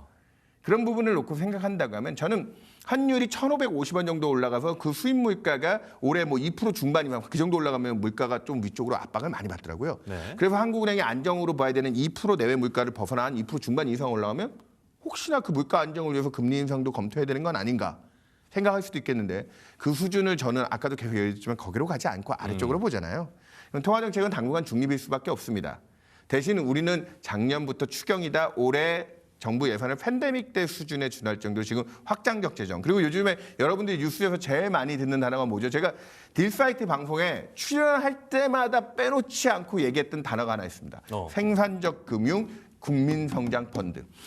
이것만 생각하셔도 제가 그래서 계속 저는 채권 전문가고 이런 매크로를 주로 보는 사람인데 예. 여러분들 한국 증시에서 아직 희망을 버리시면 안 됩니다. 작년에 한참 연말에 흔들릴 때도 제가 출연해서 내년 상반기까지 특히나 내년 1분기까지는 국내 증시 계속 잡고 가셔야 된다. 저조차도 뭐 5,000포인트 그렇게 쉽게 뚫을 거라고 보지는 않았는데 예. 그 모멘텀이 유효하기 때문에 우리나라 통화 정책이 지금 멈춰 있는 건 골디락스라고 생각해 주셨으면 좋겠습니다. 골디락스. 작년에 1%도 성장 못한다는 그 어려운 구간을 지나서 골디락스 소리다. 네. 예. 그래서 지금 금리랑 환율에 대한 안정성이 아까 얘기드렸다시피 1분기 말 2분기 초에 확보됐을 때 지금 이질감 있게 코스피가 올라왔거든요. 왜냐하면 환율도 불안하고 금리도 좀 올라오면서 이런 매크로 환경이 여유롭지가 않은데 주가만 올라가면 어떤 분은 그래서 누가 정부가 주가 조작하는 거 아니냐 뭐 이런 얘기를 그냥 이게 음모론을 얘기하시는데 그만큼 우리가 좋아질 수 있는 펀더멘탈의 계획 그리고 올해 투자는 전부 다 정부가 예산은 전부 다 기업들을 위해서 지원해 줄 수 있는 방안들이 준비가 돼 있기 때문에 그런 수혜를 주시기 본 거고 이제 역순이죠. 그래서 우리나라의 전체 체력인 그 환율과 금리가 안정화되기 시작하면 그러면 이제 아까 얘기했던 코스피 이 5천의 시대를 정당화하면서 그 다음 스텝을 고민해가는 단계. 그래서 저는 이제 코스피 오른 만큼 올랐다. 타겟 한번 잡았으니까. 네. 아직은 조금 더 우리나라가 할수 그동안 느꼈던 어려운 부분들을 덜어내는 쪽에서 좀 희망을 찾으시죠. 저희 썸네일 제목 되게 중시하는데 위원님이 말씀하신 우리 경제 골디락스존이다라고 써도 되는 거예요? 골디락스의 환율 1,400원 시대 뉴노멀, 코스피 5천 시대도 다 뉴노멀입니다. 코스피 5천도 그 뉴노멀 네. 좋아하시는 분들은 워낙 약세 쪽에서의 포커스로 1,400원대 환율 우리 어쩔 수 없이 살아가야지. 뭐 일정 부분 인정해야 됩니다. 그러면 코스피 5천은 허상이냐? 그 부분도 전 뉴노멀이라고 생각합니다. 알겠습니다. 자, 이제 채권 얘기를 해보면 WGBI 편입이 되면 이 장기국채의 수요가 늘고 장기물 금리, 그러니까 금리가 하향 안정화될 수 있을 것인가라는 부분에 있어서는 우리가 어떻게 봐야 될까요? 그냥 한마디로 드리겠습니다. 네. 작년에 우리 채권이 너무 비쌌습니다. 금리가 낮아서. 다른 나라보다. 경기가 어렵고 금리 인하에 대한 기대가 컸으니까. 그냥 통화정책 중립화해서 기준금리 현 2.5인데 오늘자로 3년짜리 국채금리가 3.1%, 10년짜리 국채금리는 3.5%입니다. 3.5, 예. 100bp 차이가 나죠. 이 기준금리와 10년금리 100bp 차이는 여러분들 2024년, 22년 4분기에 10월 달에 레고랜드 기억나시나요? 자금시장 신용 위축 때문에 난리가 났을 때 그때 기준금리 3.5에 10년이 4.4%였습니다. 그때도 100bp 차이가 안 났습니다. 네. 그리고 2023년 10월 달에 미국이 재정을 너무 많이 써서 미국 10년 금리가 5% 이번 국면에 가장 최고점을 찍을 때 그때도 우리나라 채권 시장에 끌려가서 4.4% 갔지만 그때도 기준금리가 3.5였습니다. 현 기준금리 2.5에서 우리나라가 지금 금리 인상까지 해야 되느냐? 제가 봤을 때 한국 경제 여전히 내수 중심으로 좀 안정을 찾아야 되고요. 네. 올해 금리 인상까지는 아니다. 그러면 그 정도의 거리를 벌리고 있는 채권은 제가 작년에 국내 채권 시장은 조금 국내에선 채권하지 말고 주식하셔야죠. 채권은 계륵입니다. 먹을 게 별로 없습니다. 제가 리포트해 보시면 계속 계륵했는데 이제 지금 올라온 이 금리 이자 수익은 3% 중반대 이자를 받게 된다고 하면 여러분들이 국가에 돈을 빌려주시고도 10년 동안 매년 계륵이 아니라 개육은 닭가슴살입니다. 이 정도로 좀 먹을거리가 생겼다. 채권은 이제 저평가 영역은 벗어나서 어느 정도 좀 이제 장기적인 관점에서 이제 깔고 갈 정도의 수준에 와 있다. 뭐 혹 주식이 너무 많이 오른 거에 대한 부담을 느끼시는 분들은 그런 것들 좀 감안해서 투자하시면 좋지 않을까 생각합니다. 네, 우리 채권 이제 더 이상 계륵이 아닌 개육 단계에 먹을 것이 충분히 있는 시장이 될 수 있을 것이다라고 하셨습니다. 오늘 이 긴 시간 메리츠증권 윤여삼 이코노미스트와 함께했습니다. 고맙습니다. 네, 감사합니다. 네, 변동성이 큰 상황에서 우리 환율과 이 채권 시장에 대한 전망을 이야기 나눠봤는데요. 코스피 5천 시대 우리 경제 골디락스존이다라는 말씀까지 주셨습니다. 저희 증시 프라임타임 내일 이 시간 찾아뵙겠습니다. 함께해 주신 여러분 고맙습니다.